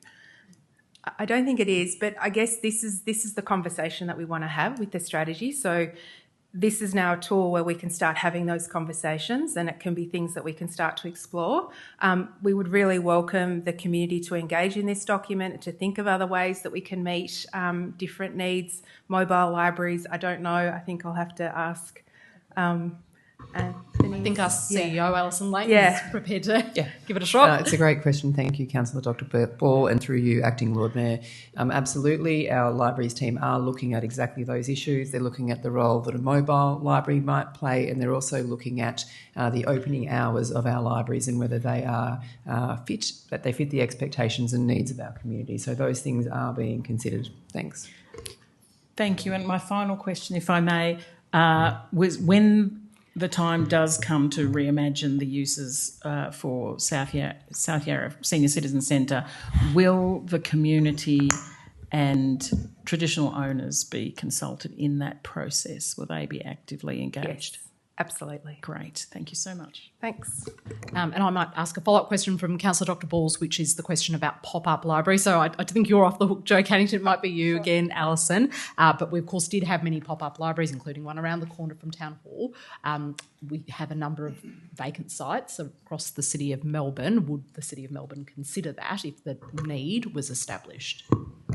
Thank you, Acting Lord Mayor. Yes, absolutely. I think that's part of the strategic work that the libraries team are doing in concert with our city strategy branch. Thanks. Thank you very much.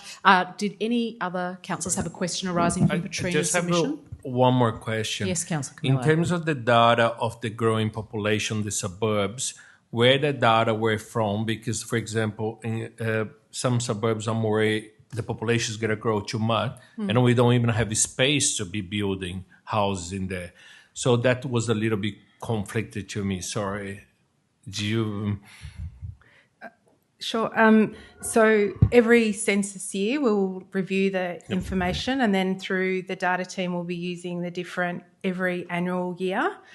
So part of the annual reviews will be just double checking how we're tracking with population growth. So I think if you think of this as another strategic tool, so don't think of it on its own, think of like how then do we plan for housing, how then do we plan for other infrastructures, and this is like the city shaping work that we're really excited about moving into. So to answer your question, every year we'll be reviewing those, and we'll also be reviewing the actual assets themselves. So we'll be double checking that all of the assets that we're assuming are available are still available, or if there's any new assets that have come online in that time. So anything new, so it'll be an updated inventory. To confirm, the census data will be updated annually. So census comes out periodically, so every time that comes, and then... every 5 years it comes through. So we then go back to that data, and then we have predictive data that then suggests another future scenario, and then every year we say, well, how close to that prediction are we? So we'll be absolutely monitoring that information. Thank you. Thank you, Jo. I'm just seeing if there are any other questions arising from Patrina's submission. Yes, Councillor I'll just Rouse. rehash what you said just to make sure I'm on the same page. So what you're saying is the best way for people to make sure there's appropriate infrastructure and things happening in their suburb of the municipality is to make sure they fill in the census fairly and accurately on census day? Correct. Thank you for that public awareness campaign, Councillor Rouse. I'm, in that case, going to move to our next submitter, who is Kate Kennedy. I understand Kate is joining us via Zoom. Wonderful. If we could bring Kate up.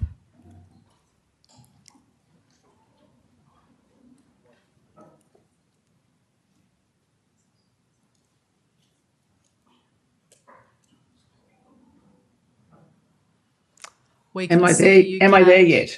Yes, you're here. Okay. Thank you. Good evening, Acting Lord Mayor and Council from Kensington. And I think thanks also for Jo's presentation, because it may sort of shed some light on the process that we've been, our submission is sort of sought to address. But the one thing, and it's our usual kind of concern, is our open space issue, particularly the drainage land and the conversion into the Macaulay Terrace process, which seems to be missing. And I'm just wondering if this is because the process is considered actually a liability rather than an asset at the moment.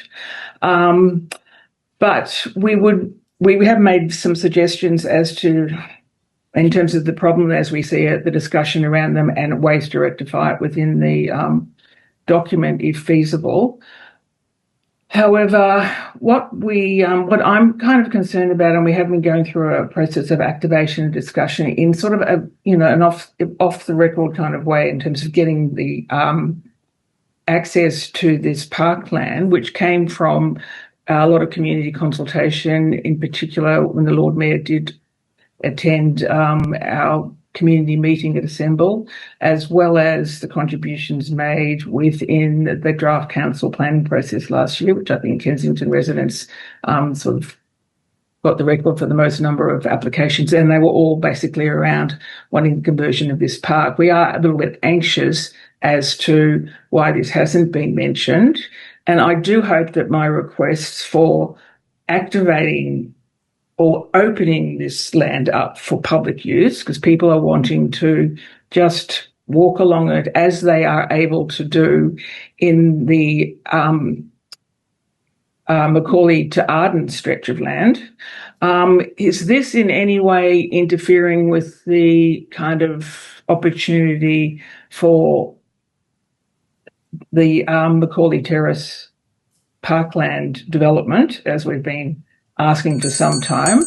And I know this process is currently live with the planning panels, but this whole thing has been live in terms of our planning situation since 2021, and we continue to sort of fall into sort of planning holes between state government decisions and council, which I understand is, it is the process, but as a community with our increased need for public space, given our growth in population, which we do hope we'll be able to monitor through the census, which will be our first opportunity to look at the actual numbers who've moved into our neighbourhood, is leaving the Macaulay Terrace process off this process, something that has been affected by our temporary activation process. That is my concern as the first point. So I just want that on sort of clarification of that situation. Thank you very much, Kate, and thank you also for your written submission. I'm just going to ask a question of Jo Cannington. Jo, could we have management's response to the matters raised by Kate? Yes, thanks so much, Kate, for your submission. There's two components. I just draw your attention. Sorry, it's very small print. Page 61 of the projects in the northwest. What we'll be doing, if we look at projects 3, that refers to the Macaulay structure plan. So it includes any kind of mention of planned activities in that process. So as soon as, and Kate, just to let you know, it's imminent that we hear from the Minister on that matter. Like, it should have been yesterday. So we're very close to hearing feedback from that whole advisory committee process. As soon as we do, that's an example of when the maps would be updated. So we will update that there. And then under Project 6, that's referring to the development contributions plan. So it will be actually, there's 2 ways that we've tried to list all those relevant programs and projects in the plan. It's just that they're not quite on the map yet because we're just waiting for that endorsement so that we can actually have the certainty we need to have those listed projects in there. Okay, and that will be updated within. Can that be updated in this process, or is that? That will be part of the annual update process. So that'll be within the 12 months, but it is in the actual plan at the moment. So there will be a dot, for instance, on that map that we talked about that says, projects that are listed in the Macaulay structure plan and through the DCP. So it's just we won't locate them right now until that's all endorsed. And then to your other question about the impact of any activation that temporarily happens, that would be over and above. So that's absolutely not compromising any of the long-term open space opportunities for the community. Thank you. That's good to hear. We did have a Chain of Ponds meeting today, and so just trying to talk through the implementation plan as well. Like it just was hard to explain. So thank you very much. Thank you for your submission, Kate, and thank you for that answer, Joe Cannington. I now call on Prasoon Thakur on behalf of Tony Penner of the South Bank Residents Association, who's requesting the opportunity to address the committee. Great to see you back here, Prasoon. I remind you to speak for no longer than 3 minutes.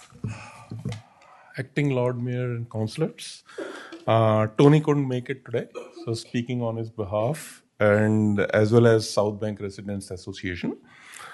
We had a question regarding the population forecast, which is underpinning this whole planning thing, and it follows the same question which Councillor Camillo was asking. The plan forecasts South Bank's resident population increasing from approximately 26,500 residents to more than 44,500 by 2043, an increase of almost 18,000 residents. It also forecasts around 20,000 additional workers in South Bank. South Bank is now a relatively mature suburb. More or less, almost all the available land has been developed and built upon. Looking at the neighborhood today, it's not immediately obvious where additional housing or commercial development would occur to accommodate growth of that magnitude. Could officers explain the methodology used to arrive at these forecasts, and in particular, what assumptions have been made regarding future housing supply, redevelopment opportunities, and employment growth within South Bank? And given that these forecasts form part of the basis for identifying future community infrastructure needs, when is the next review of the plan scheduled, and what process exists for updating the infrastructure priorities if future population growth differs significantly from the one which is projected today? It follows from the same discussion which we had some moments back. Thank you very much for your question, Prasoon. I'm going to ask a question of Joe Cannington. Joe, could we please have officers' advice both on the methodology and the plan for providing updates? Thank you. And another great question. The work is based on our existing forecast data that's been endorsed by Council for a number of years. That gets updated regularly. As I just explained before, I just wanted to draw people's attention to page 23, where we actually list the implementation, monitoring and ongoing review. So this is absolutely critical for us to understand there's a proposed population change, but what's the reality? Because that's what we've got to plan for. But we're in this balance of anticipating change so that we're ready for it. And so this is the juggle that strategic planners play every day with timing that pipeline of work. So that's why we're looking at 4-year programs to actually align it with also the capital budgets available, and then annually checking in and reviewing that. So every year we're checking in. So page 23 refers to the update of that, looking at the network of progress, of looking at demographic changes, catchments. I think I just want to reiterate as well, like there's a lot of talk of residential catchments, but don't forget we're a capital city that has workers. So that's actually the other unknown component to this is we've actually then thought, what are some of these spaces that are used by multiple people? And so we're just trying to understand, okay, we've got residents that need things and they're listed, but then there's things like open space or other health services that we know that workers use as well. And then there's the visitor population. So we're juggling that. We will absolutely be monitoring it, but we also need to keep ahead of the game so that as the change happens, we're ready and that the infrastructure's there to support people. So this also links with, thinking about schools and all sorts of other longer term plans. So if you think of this as a plan of where the assets are, and then we've got this bit of an unknown of demand that we'll keep monitoring, and then every year we'll kind of try to match it better. And so every 4 years we'll do a big 4-year thing, and then every year we'll try to match it. And that will become then the pipeline of infrastructure that gets delivered over that period. Thank you for that answer, Joe. I believe there's another question from Councillor Camillo. Thank you, Chair. Maybe we should add, I don't know, just a suggestion here. I'm asking a question. Would it be appropriate to add that we will be using what source of data in this document? So it's going to be the census every 4 years, just to complement and be more assertive with the information in here. On page 23, when you say implementation, monitoring, and ongoing review, and use where you get extract that data. It doesn't hurt to add that, but that is how we do the work. So that's just the demographic work that we do as the municipalities. We would always use census because that's the most accurate information we have access to. And then each year we do that. But remember, we've got, sensors that are monitoring the number of people in an area. Like, we've got a whole range of tools to look at population. So I don't mind adding that in, but I don't know if it's necessary. I guess that would just be my own question. I'm just telling because for reference, and as a resident, if I read that, would it be good to know where of course, could it be the census? Councillor Camille, did you have a question, or are you seeking to speak to this item now? Because we will have a debate about this item shortly. Did you have a question for Joe? Joe, yes. So the question was, would you consider this important to put the source of where we get the data in the document for the entire document, where the source and put it to the public? Do you think would be important in this very important document to be adding where are the source and the data information that is being used in the document?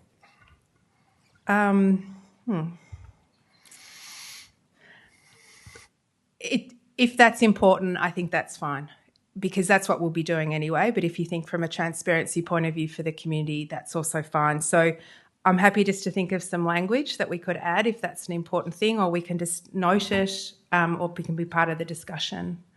Thank you, Joe. Thank you. I believe there's a question from Councillor Rouse. Just a quick one, and noting that you mentioned the information on page 23. That's page 23 of the document, which is page 30 of 135 of the report. That Correct. If the thousands of people downloading and watching at home wanting to follow along, just want to rehash what I'm reading here to make sure my understanding is clear.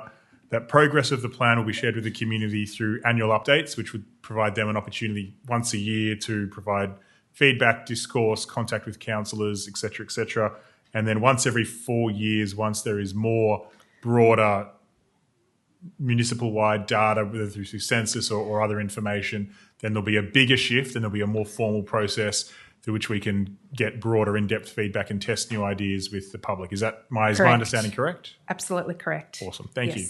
Thank you for the question, Councillor Rouse. Thank you again, Joe. We have one final submitter on this item tonight. That is B. McNicholas. Thank you for being so patient. B is presenting on behalf of Walk in St Kilda Road and Environs. B, I remind you to speak for no more than 3 minutes. Before you start the clock, can I just clarify that I founded Friends of Fawkner Park about 6-7 years ago, and we have a very committed, extensive list of people, so we want to be included along with you and all the other people in considering matters to do with Fawkner Park. And secondly, it's 3 tram stops along St Kilda Road from Fawkner Park to a fabulous library, which is large and well funded and well resourced and fully accessible, and it's a marvellous place, and it's the South Yarra Library run by Stonington. It's marvellous. Thank you for those matters, B. I think the clock will now start running. Councillors and Acting Lord Mayor and staff, I ask you to amend the draft Community Infrastructure Plan before adopting it today. On 17th of February 2026, Council adopted its heritage strategy. That strategy included Action 1.6, requiring coordinated strategic oversight and stewardship by Council heritage strategy staff of heritage places across Council's planning, design, management and capital works functions. 4 months later, Council is here now considering a 10-year community infrastructure plan. I am asking for the heritage strategy, including Action 1.6, to be identified and included and to inform this document before it is adopted. The issue here that I'm considering today is not about the infrastructure itself, but that is an undisclosed impact if we do not identify when infrastructure is in a heritage listed place. It's part of transparency and part of giving the right context to people who aren't informed as I might be and you might be and the councillors might be. The issue is that the plan does not consistently identify when infrastructure is located within a heritage listed place. And that is needed for best practice planning and heritage management in this plan. For example, Market Square forms part of National Heritage listed Queen Victoria Market. That's not indicated at all. Infrastructure within the Domain Parklands is located within a state and National Heritage listed landscape. None of that is indicated anywhere within the document. The amendments sought are modest but very important. They are largely matters of identification, context, transparency, best practice planning and heritage management. They are critical. They include identifying heritage listed places in the document, maps, schedules and diagrams, explaining how the heritage strategy, including Action 1.6, has informed the plan or the revised plan or the plan with amendments. Council adopted a heritage strategy in February. 4 months later, we're being asked to adopt a 10-year community infrastructure plan. Before adopting that plan, I asked that Council please satisfy itself that this heritage strategy, including 1.6, is properly reflected in the document. We asked Council to resolve to identify heritage registered and heritage listed places throughout the draft plan. Thank you. Thank you very much for your submission, Bea. I'm going to ask another question of Joe Cannington in relation to the submission you've just made, in particular the suggestion that the heritage strategy should be included and inform this document, and that should occur by way of amendment to the motion before us tonight, in particular section 1.6 of the heritage strategy. I'm interested in management's view of whether this should occur and whether or not the heritage strategy would still be given effect to in the absence of that occurring. So thank you so much, Bea, for your feedback.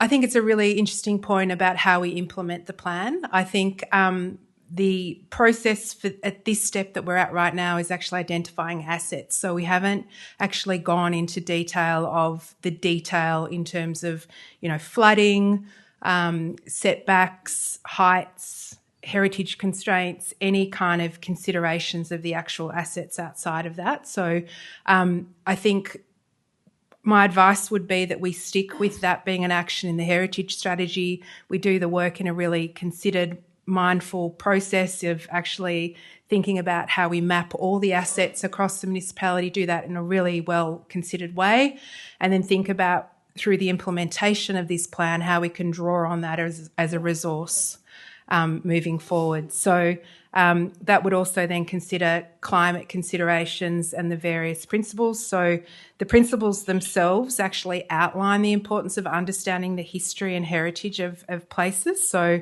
it's absolutely there as a principle. It's just that work hasn't been done because the scope of this particular project has been on the community infrastructure asset, and the heritage strategy looks at the others, and it doesn't mean that they both can't work together when decision is being made. Thank you very much for that, Joe. Did any other councillors have a question, Joe or Bea? No. In that case, thank you again. Thank you to all of our submitters for taking the time to present to us tonight. I am now going to ask for an alternate motion to be put up on the screen.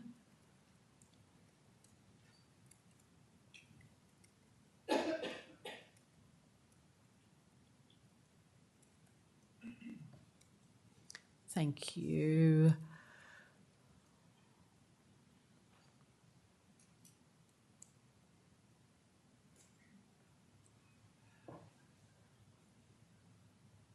Thank you very much for that, Council Business. That is the correct motion. I am going to move that motion and I am looking for a seconder. Thank you so much, Councillor Griffiths. I will now speak to that motion.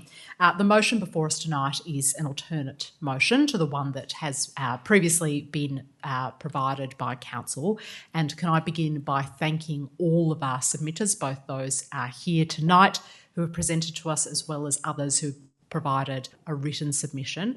I hope that many of you will know that, of course, we are very grateful for your feedback, but it has also informed the motion that you see on the screen before you, including a consideration of the need for future project ideas to be monitored, to be considered and reprioritised as necessary through the Council's annual plan and budget process.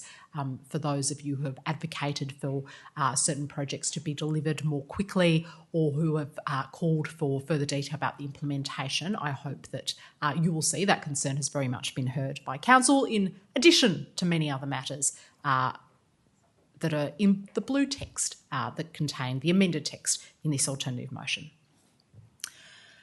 This is one of the most important pieces of work that will perhaps be considered by this council in this term. So can I begin by thanking Jo Cannington, Evan Council and your team for what is an extraordinary amount of work.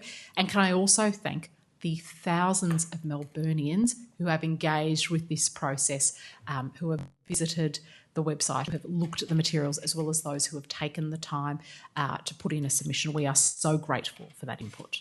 It's incredibly important, because Melbourne is a city that is growing rapidly. Our population is projected to exceed 292,000 residents by 2043.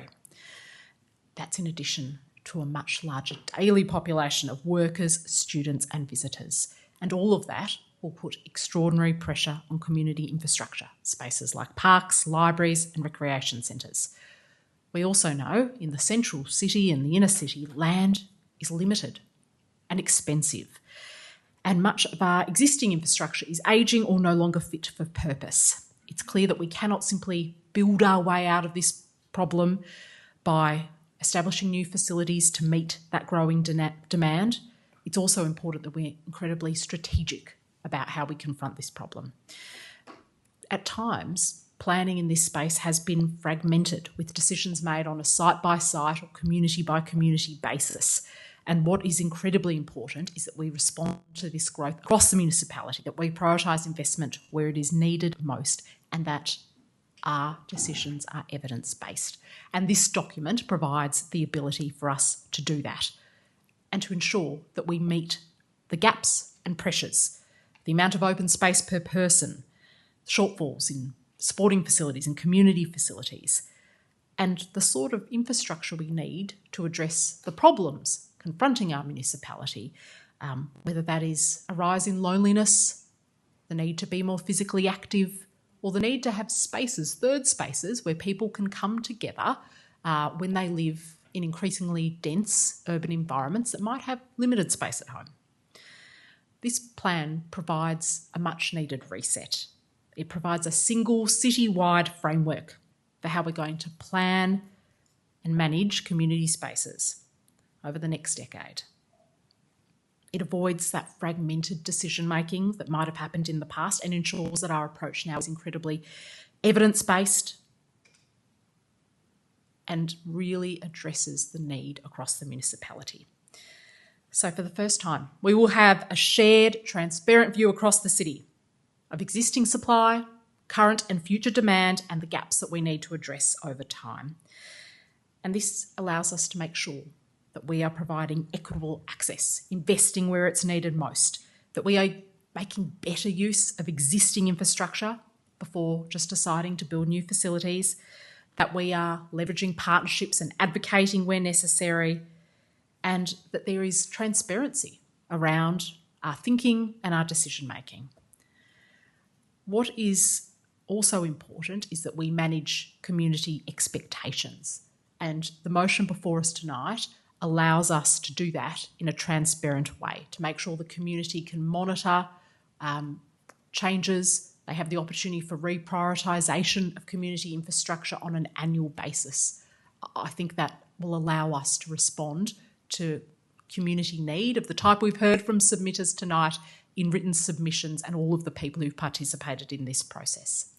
I also am very excited that we finally have the opportunity to not just build our way out of what we know is a growing demand, but to make sure that we are finding a smarter, more efficient way to use our existing resources, whether that is underutilised spaces, whether that is improving existing facilities.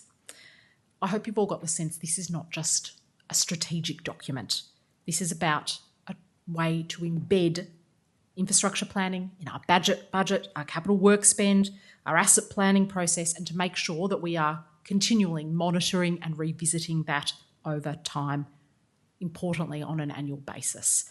I want to conclude by speaking about where we started with Jo Cannington's presentation on the digital tool that, if this motion passes tonight, will be available to all of you from tomorrow. It is so important that the information we have is accessible, that it is regularly updated, and that the community has a way to hold us accountable. So I am very, very excited about the shift that this will create, where communities can see what already exists, what is planned, and monitor the delivery of much needed community infrastructure. For all of those reasons, I'm very happy to support this motion. And with that, over to you, Councillor Griffiths. Thank you, Acting Lord Mayor. I agree with you completely about the importance of this document. This is going to be a foundational document for the work that Council does, not just in this term, but going forward even longer than that. And for that reason, I want to thank officers for the enormous amount of work that has gone into this. Obviously, thank community submitters, both those present tonight, those online, those who have written, and also councillor colleagues who have amended the document that's before us, and for that matter, for officers for their many briefings on the intricate work that we're looking at tonight. This is one of the most important pieces of work that we've done, and I'm sure other councillors are incredibly grateful to have such a comprehensive document in front of us.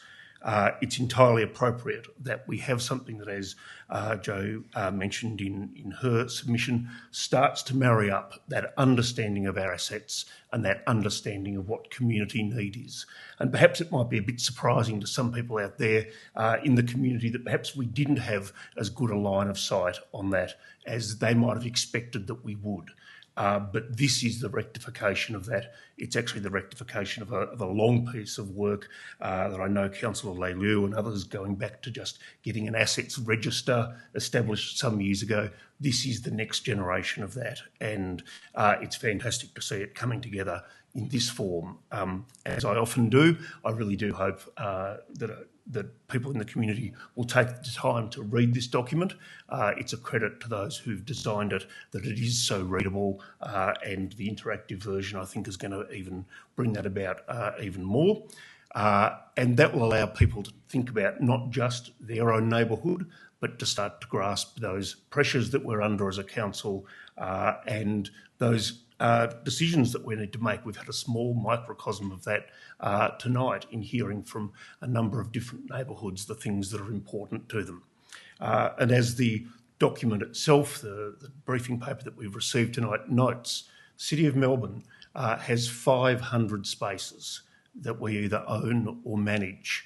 And when you start to think about the passion that local residents have for each of those spaces, and we've heard just a few examples of that tonight, that's my little alarm to tell me that I was going too long. No, as we've heard the passion that everyone has for their one of those 500 spaces, the responsibility that we have as a council to make sure that we have a good line of sight for making sure that they're being well looked after, well cared for, and that additional spaces can be planned.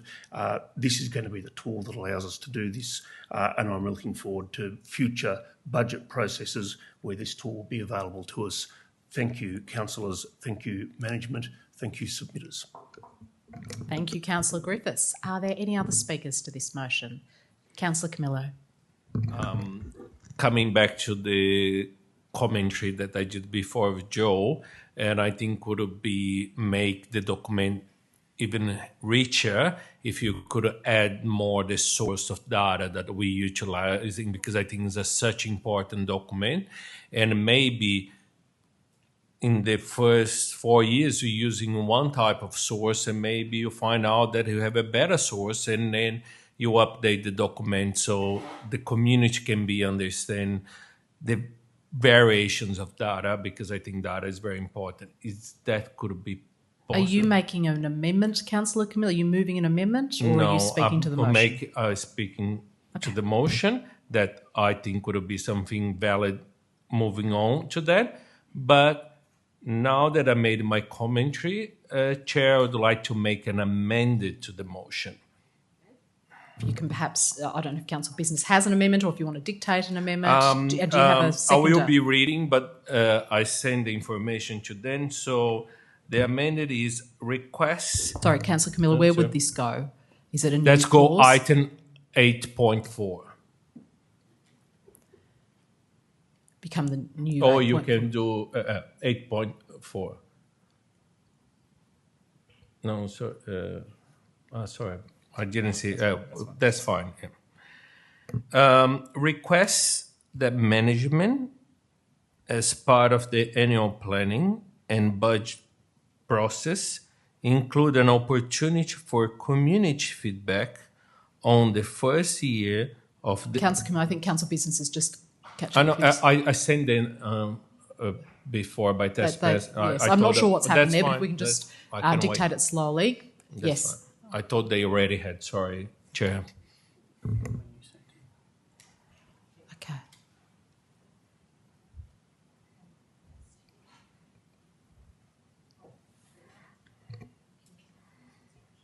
Do you want me to just read? I think 'Cause somebody they now already has a have- copy of your amendment and they're Yeah. dictating it Yeah. to the Council Business team.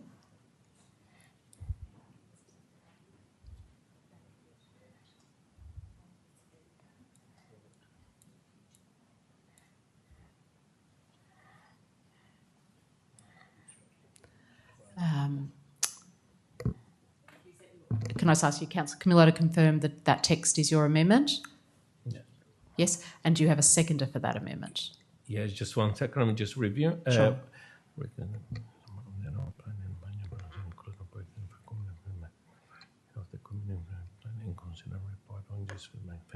Yes, correct. Thank you. And And is there a seconder for that amendment? yes, Mark. Thank you.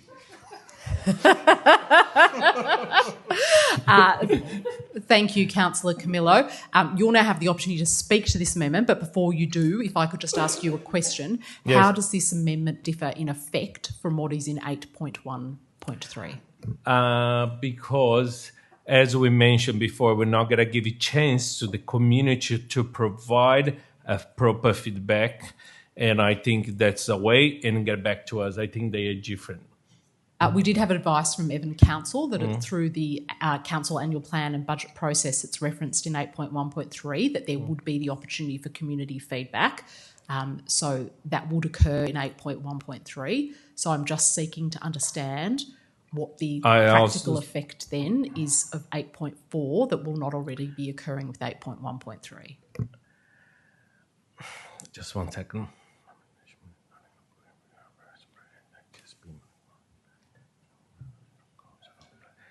Okay, but that's not in written. That's the only an interpretation, and I think item 8.4 is specifically shows that the public can get their feedback. We all told tonight that is a very important topic, and giving a chance to the public. This is going to be ongoing paper, and making sure in the very first year the public can come back and input provide a feedback. If you want me to specifically, like they can have a 3 weeks feedback or something like that. No, I wasn't asking you that. I was just asking, given the advice from management in the meeting that will be recorded for the public tonight, is that there will be a community feedback element included as a result of 8.1.3. I was just trying to understand what the practical impact or need is for 8.4. So I've very much heard your answer, Councillor Camillo. So over to you as the mover of this amendment to speak to it.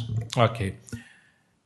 Thank you, Chair. So as explained there, and as we comment tonight, I think would be very important to be specific, giving a chance to the public after 1 year, considering that everyone in the House is today we're speaking very well about this document and the importance of this document. So the very first year, we can give the public a chance to have their say. And I think item 8.4 specify very well that the public will be giving a chance. So it's just act of transparency to the public. I think it's important to have that. And back to you, Chair. Thank you, Councillor Camillo. And over to you, Councillor Scott, a seconder. Nothing to add. Would any other... Yes, Councillor Rouse. Perhaps were you the mover, Lord Mayor, of the substantive? I am the mover, yes. Would, to your line of questioning in relation to the similarities or perhaps differences between 8.13 and 8.4, if 8.13 was amended in the second line there where it says to reference future project, if it was to say to reference current and future project, would that in its entirety encapsulate everything in 8.13 and everything in 8.14? I suppose that is a matter of interpretation, but for my part, I would be open to current and future projects being referred to in 8.1.3. I'll just check with Councillor Griffiths if he is comfortable as seconder. So to my mind, that would be an acceptable change to 8.1.3 and would mean that there was no need for 8.4. But it's a matter for Councillor Camillo if he would still like to pursue his amendment. I think because my interpretation of 8.1 and 3 is not specific, telling that the public will be given a chance to have the feedback. Okay, understood. So in that case, we might leave the motion as it appears on the screen. Would any other councillors like to speak to the amendment? I'll just ask another question. Yes, Councillor Rouse. I agree with Councillor Camillo's direction he's going here so much that I think I kind of asked this question earlier to Joe in relation to the annual feedback that people would be able to provide and the 4-year feedback. I guess, could we please have a response in relation to what you see being asked for here versus your response earlier that was going to happen irrespective, and if there is a difference?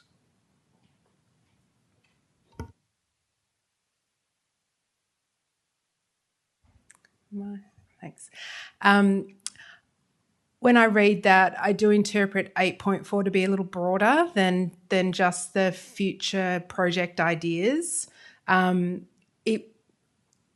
I'm comfortable with 8.4 being included as well, just to ensure that the breadth of the review in that first year is a little different to the annual ongoing review. So it does feel like it's probably a helpful test just with the community. Have we got this right? And has the rollout of that first year worked in terms of the expectation that we had, versus 8.1.3 would be just an ongoing every year, every annual budget looking at that. So it does feel like the scope for that 8.4 is a bit broader.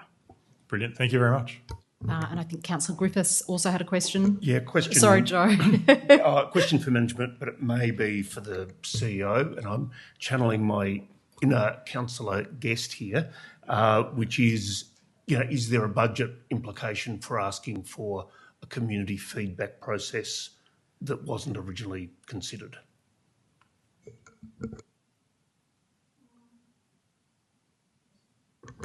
Thank you, Councillor Griffiths, for your question, and through you, Acting Lord Mayor. No, I don't believe that there would be a budgetary impact that would be above and beyond the general process we would take in the annual plan and budget process. Thank you. Thank you, Councillor Dr. Ball. I have a question on how you might envisage implementing this, which you've admittedly probably only just seen, as we have. Would it entail exhibiting the community infrastructure plan at the same time we exhibit the draft budget and or annual plan in up to 12 months' time or less? In less than 12 months' time? I believe Evan Council is going to answer this question. Thank you for the question, Councillor Ball, and through you, Chair. Just thinking on the spot about the ways in which we could action the resolution should it pass.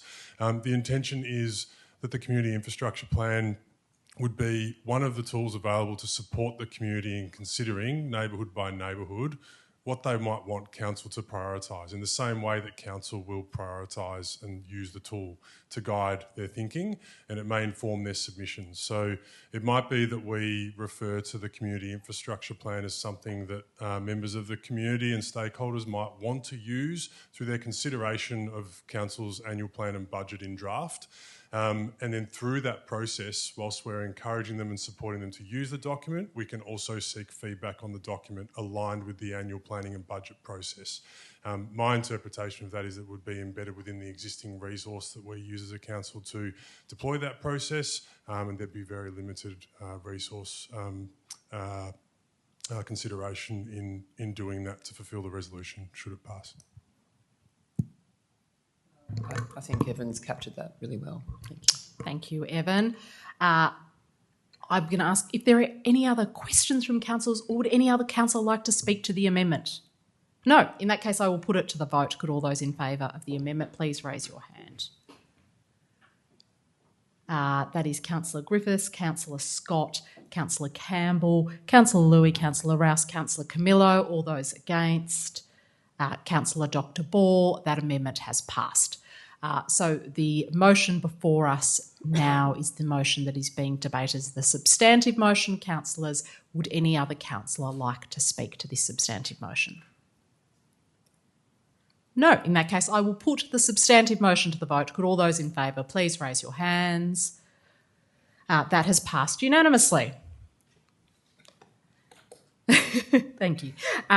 We now move to our final agenda item in the section of the meeting entitled Management Reports, which is agenda item 6.3, Garden City Guidelines.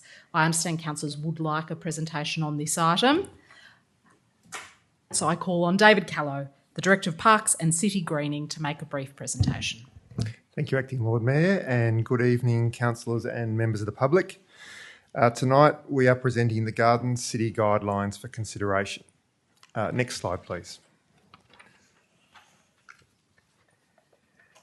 The guidelines reflect community aspirations for increased greening across all neighbourhoods and have been prepared as a key activity in the council plan and under the current budget.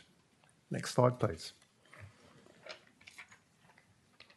The purpose of the guidelines is to enable community-led greening and to transition from what has been a permit approach to a more enabling approach with some reasonable use parameters for community to undertake greening on council-managed land.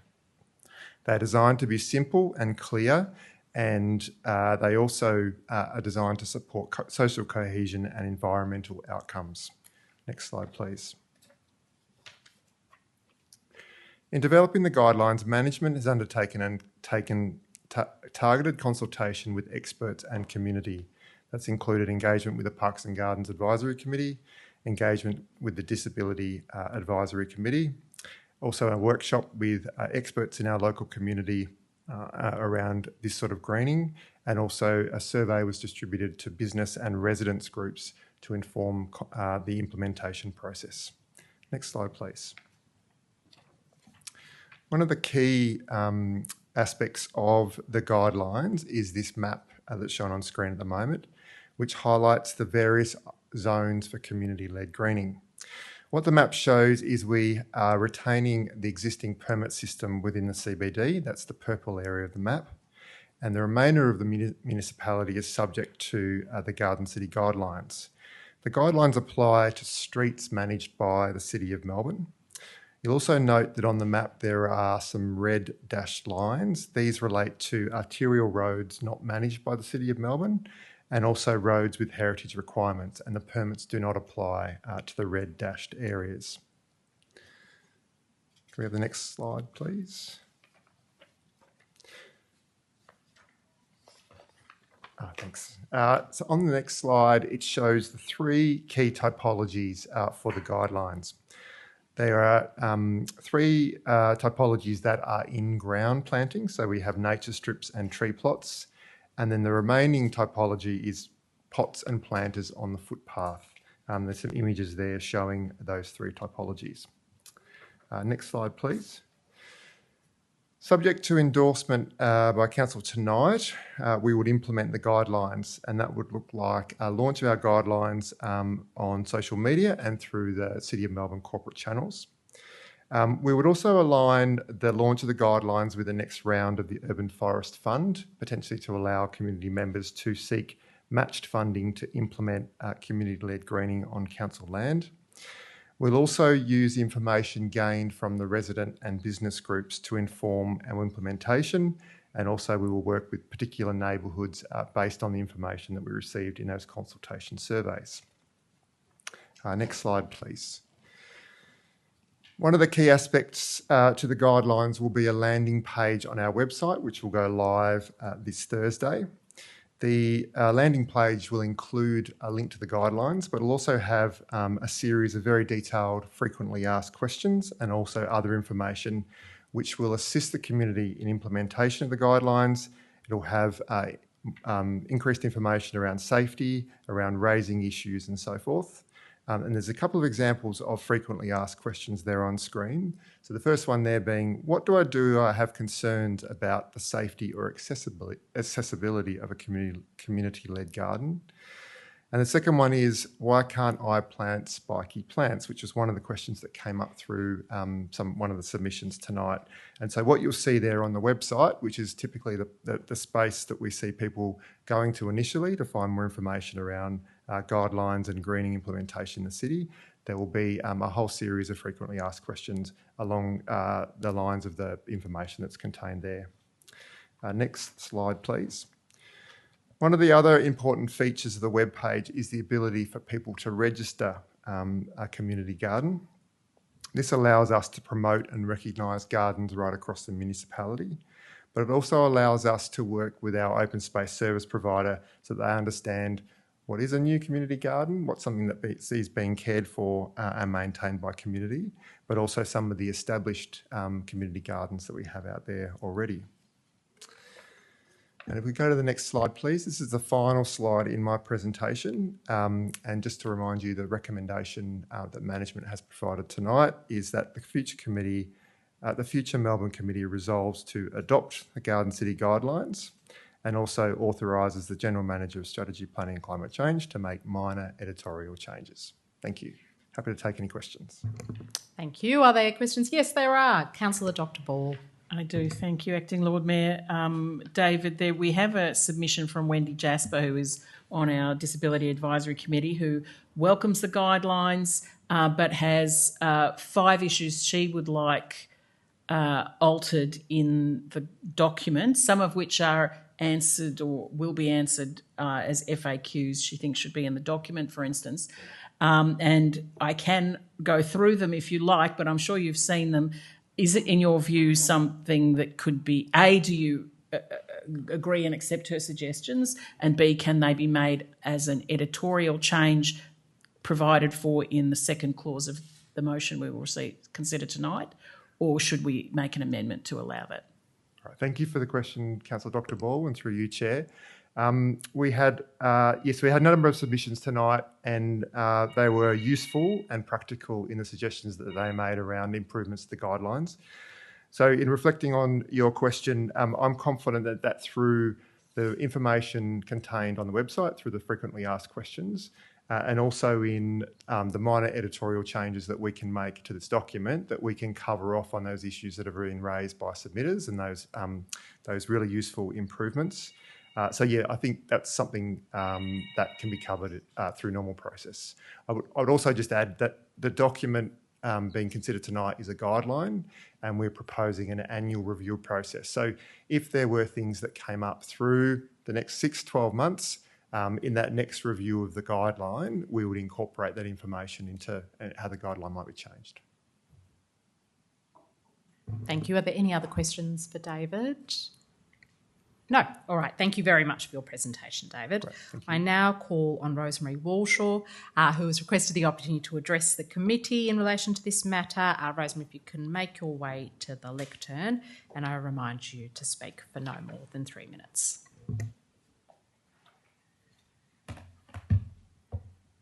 Thank you, Acting Lord Mayor and councillors.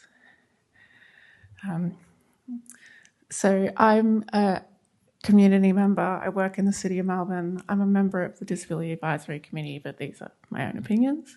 And I'm an access consultant. I support the City of Melbourne's commitment to increasing urban greening, biodiversity, urban cooling and community participation through the draft Garden City Guidelines. However, I believe accessibility and inclusion must be given equal priority to environmental outcomes and embedded throughout the guidelines to ensure community greening does not unintentionally create barriers for participation. As someone with a professional background in disability, access consulting, nursing and disability advocacy, I support initiatives that create a greener and more livable neighbourhoods. However, it is important that these outcomes are not achieved at the expense of accessibility and inclusion. Melbourne has a long recognised as leader in accessibility and inclusion. The public realm is one of the most visible demonstrations of a city's values, and the spaces we create communicate who is welcome and whose needs have been considered. For many people with disability, footpaths are not simply public spaces, they are essential transport infrastructure.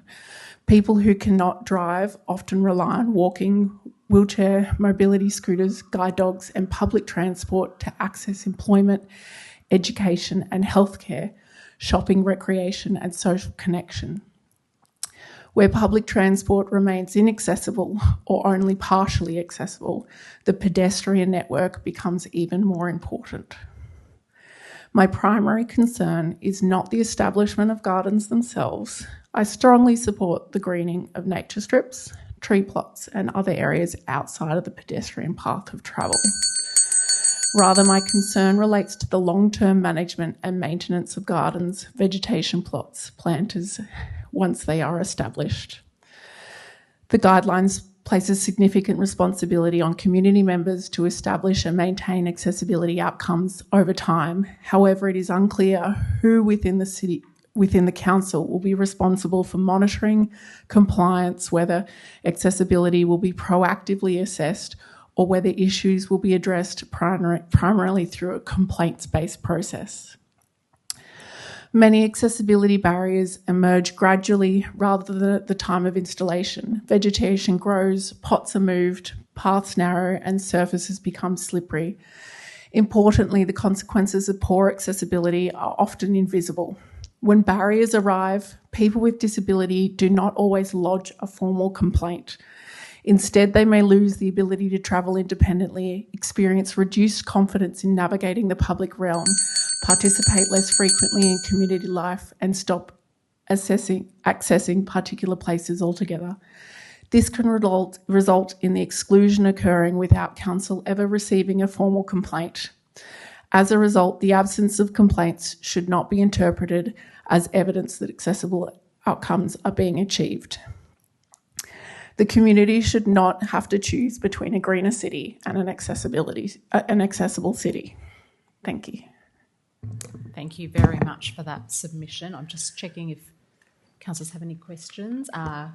Councillor Dr. Ball. So, Rosemary, were you present when the Disability Advisory Committee considered the guidelines? And I guess, I take it you're not satisfied that the feedback from the committee, which of course you said is not the opinions you've presented tonight are your own? Yeah. So my understanding is that it wasn't presented to the committee, the whole committee. We did certain working groups and there was only a number of members who could attend. So you're not in that working group? From my memory. Yeah. It's more of people's availability.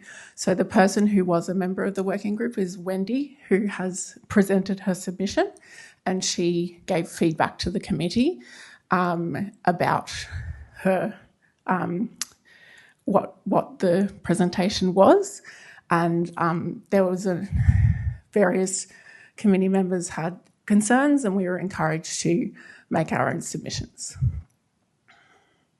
Thank you. I'm just checking if any other councillors are. Councillor Griffiths. Perhaps a question to David Callow, just following up on the points that Rosemary raised there, in particular about who will have responsibility for these community gardens going forward, and what the process for management will be. And probably one that wasn't touched on in your presentation as well, what would happen if people moved and that garden was abandoned or something on those lines. Yeah, thank you, Councillor Griffiths, and through you, Chair. And thanks, Rosemary, for your submission.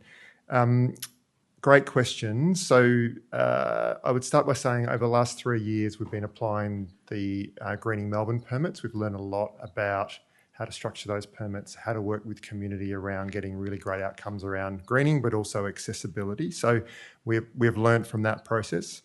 In terms of the question around, is it complaint driven or would we proactively go and look for compliance? So on the website, there will be information, which you saw on screen before, around how you would report an issue with a community garden.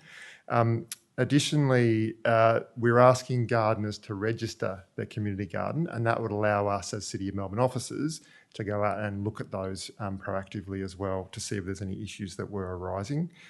One of the other parts of the information on the website and within the guidelines is to ask people to speak to their neighbours and to speak to the people in their local community around what they're proposing to do, how they're going to manage it, and so forth, which I think is a really important way of making sure that there's community accountability and that people are aware of what's happening in their neighbourhood. Through the Greening Melbourne permits, what we've learned is that where there's an issue that arises, typically the best approach is for us to go and talk to the gardener, and often that will get a good result in terms of whether it's maintenance or a clear path of travel or something that needs to be addressed. If, as a last resort, and the question around compliance, and perhaps if a gardener moves on and there's a garden that's not being maintained, through the local law, we do have compliance. There are functions through the local law. The Greening Melbourne permits function under the local law.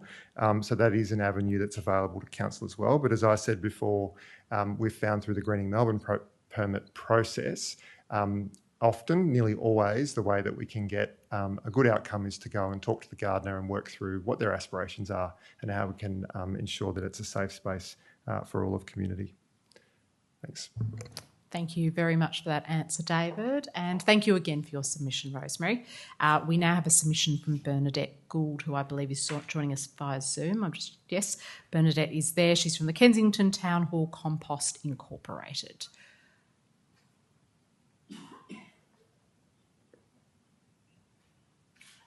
Bernadette, can you hear us? Yes, I'm here. I just clicked on start my video and I was just waiting for it to start. Okay. Sorry, I'm thinking of the actual, no, it has started. Okay, great. This video is of a pair of little ravens feeding on insects on a power pole on Racecourse Road near the corner of Eastwood Street in Kensington. I recorded this video on my phone last Tuesday, the 9th of June at 7:30 a.m, which was sunrise. Please note that as I filmed this spontaneously and was standing there with the phone in my hand, the little ravens were very conscious of my presence. As you're watching this video, please imagine the number of insects drawn to this floodlight over the past 14 and a half hours that it was on. Now imagine this happening around every streetlight, perhaps to a slightly lesser degree. That is a lot of insects dying every night or using up their time and energy that they should be using for pollinating, foraging, mating, dispersing, etc. With this going on top of climate change and habitat loss, is it any wonder so many insect species are going extinct? The last time there was community consultation on City of Melbourne's public lighting strategy was back in 2013. I believe community sentiment has changed since then, especially over the past 6 years as light pollution has rapidly increased in Melbourne. This shift in community sentiment can be seen through the community consultation on the local science policy review in 2024. in response to the increase in digital billboards polluting Melbourne's nighttime environment with excessively bright light and visual clutter.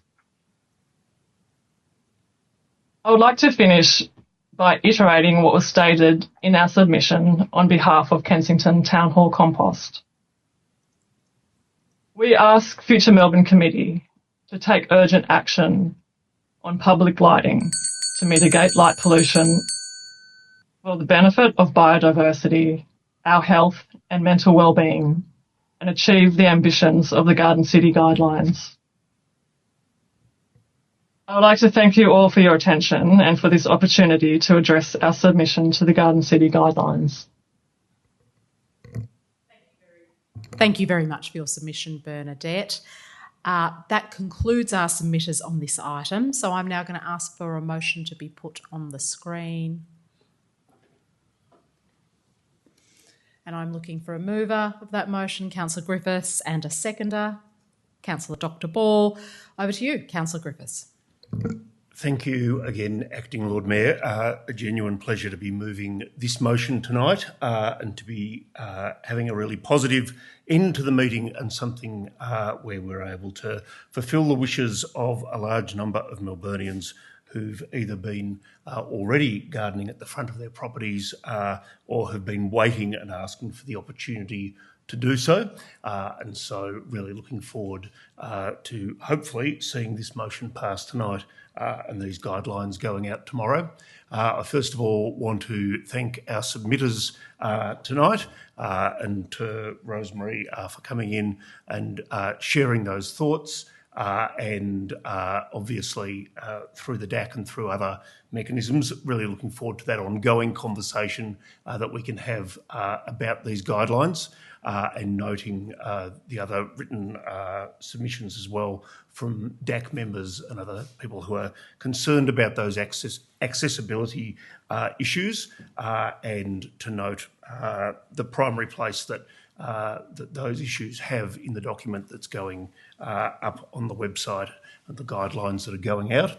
And also to thank Bernadette for her submission and perhaps just noting in passing that there's obviously some work and I'll look forward to interacting with her more about those questions of light and light in the city, but also on the positive side, one of the things that I'm really hoping does start to emerge out of these community greening guidelines is more plantings, particularly more Indigenous plants being planted so that actually insects will have more opportunities to thrive in the City of Melbourne than they've had so far, and to call out the work that a very large number of people have been doing to make that a reality over a long period of time. A big thank you to officers for all of the work that's gone into this. This is, as David said, the culmination of a process which is longer than just the Garden City nom that was moved and passed a year or so ago. This is really the culmination of many years of greening permits, and this now sort of flips the onus in relation to how people who want a garden can approach that. And we know in the City of Melbourne, in so many of our suburbs, that people are keen to find any space whatsoever to grow something that is meaningful to them, to use that as a way of cooling and greening their neighbourhood, often to use it as an opportunity to interact with other people in their neighbourhood, but they don't understand the process that they should go through for that to happen. Permits are often a barrier that for some people just means the process stops at that point. And I think the guidelines and the way that the documentation has been written really does allow people who have that initial thought of I'd like to grow something out the front of my house to go on a journey through that document, to take them through the many considerations that we as a community would want them to have before putting spade into ground, and that the processes that we'll see coming out of that, the gardens that we'll see coming out of that, will be all the better for that. Recognising, as we've heard repeatedly tonight, that if there are changes that need to be made as this evolves, that there's the capacity within the motion that we've created tonight for an authorising environment for those changes to be made. So with all of that said, I hope that the enthusiasm of councillors and the enthusiasm of budding green thumbs right across the City of Melbourne can be brought into this motion, and then on Thursday that we start to see the blooming of all of these community gardens that I know people have been very, very keen to get started on. Thank you, Councillor Griffiths, for your enthusiasm and all of your work in this space. Over to you, Councillor Dr. Ball. Thank you, Acting Lord Mayor. I'm so delighted to second this motion and to reiterate Councillor Griffiths' thanks to our staff for all their work and everyone who's had input on this, including the Parks and Gardens Advisory Committee and the Disability Advisory Committee. And I really want to thank Rosemary for coming tonight, to making the effort to come and alert us to your concerns here tonight. What you say is absolutely true and worth telling council. I wonder if you're aware that the onus to apply for a permit still applies in the CBD, which of course is our busiest and most constrained part of the municipality. These guidelines apply in all of the surrounding suburbs within our municipality, but permits are still required for the CBD. That is going to be called a permit zone as opposed to the guidelines zone. So that proactive onus on council to ensure and permit greening outside in the public sphere is still done in that same way to ensure that those accessibility obligations are met. And it does remain with this or any other problem or concern in the public sphere that council does benefit enormously from public interaction, public reports to council. Some people do this naturally as by second nature. Take a photo and go to the council website and send it in if you have concerns about anything. And that is so valuable, so useful to build a picture of what is going on in our city, to put the resources where they're needed, whether it's enforcement resources or otherwise, and of course to get specific problems corrected. So, and there is capacity on our website outside of the guidelines as a particular document to develop and make that clearer, and whether it's a formal complaints process or simply reporting issues as they arise. I do hope that we can rectify problems as they arise as swiftly and effectively as possible. But of course, we will continue to engage with the DAC and any other advocates and accessibility advisors such as yourself to ensure our obligations to the right on accessibility rights are protected and fulfilled. So with that, I'm happy to second this motion. Thank you to David and the whole team. And thank you to you, Councillor Dr. Ball, for all your work in this space as well. Are there any other speakers to this motion? Councillor Camillo. Thank you, Chair. I just want to raise to the public currently, when you want to report something, you can use this Snapsend and Solve and the QR codes that are surround the bins. I was just going to bring the attention to management.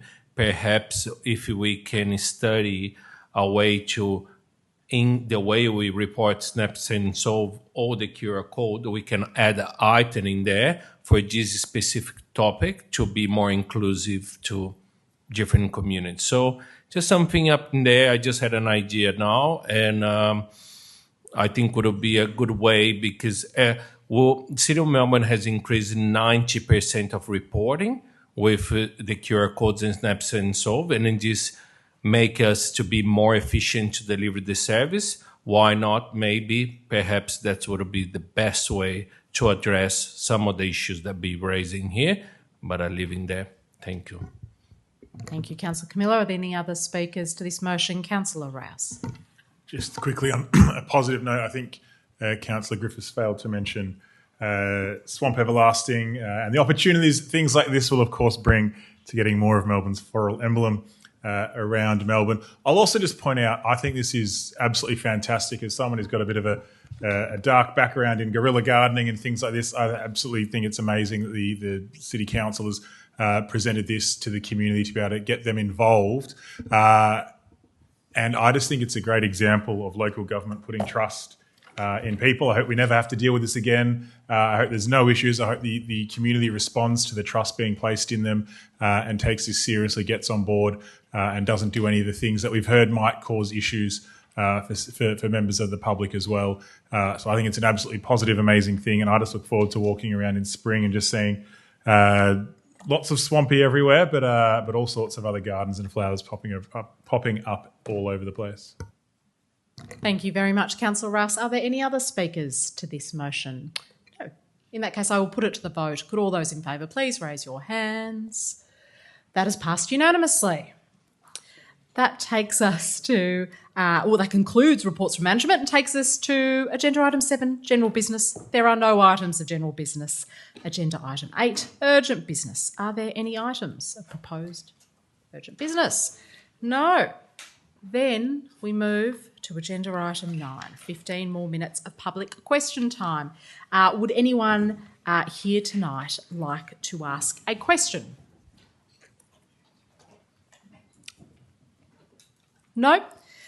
In that case, we go to agenda item 10, our final agenda item, closure of the open meeting. Can I please thank the members of the public in attendance here tonight and online for your interest and your attendance, and declare this meeting closed at 8:08 p.m.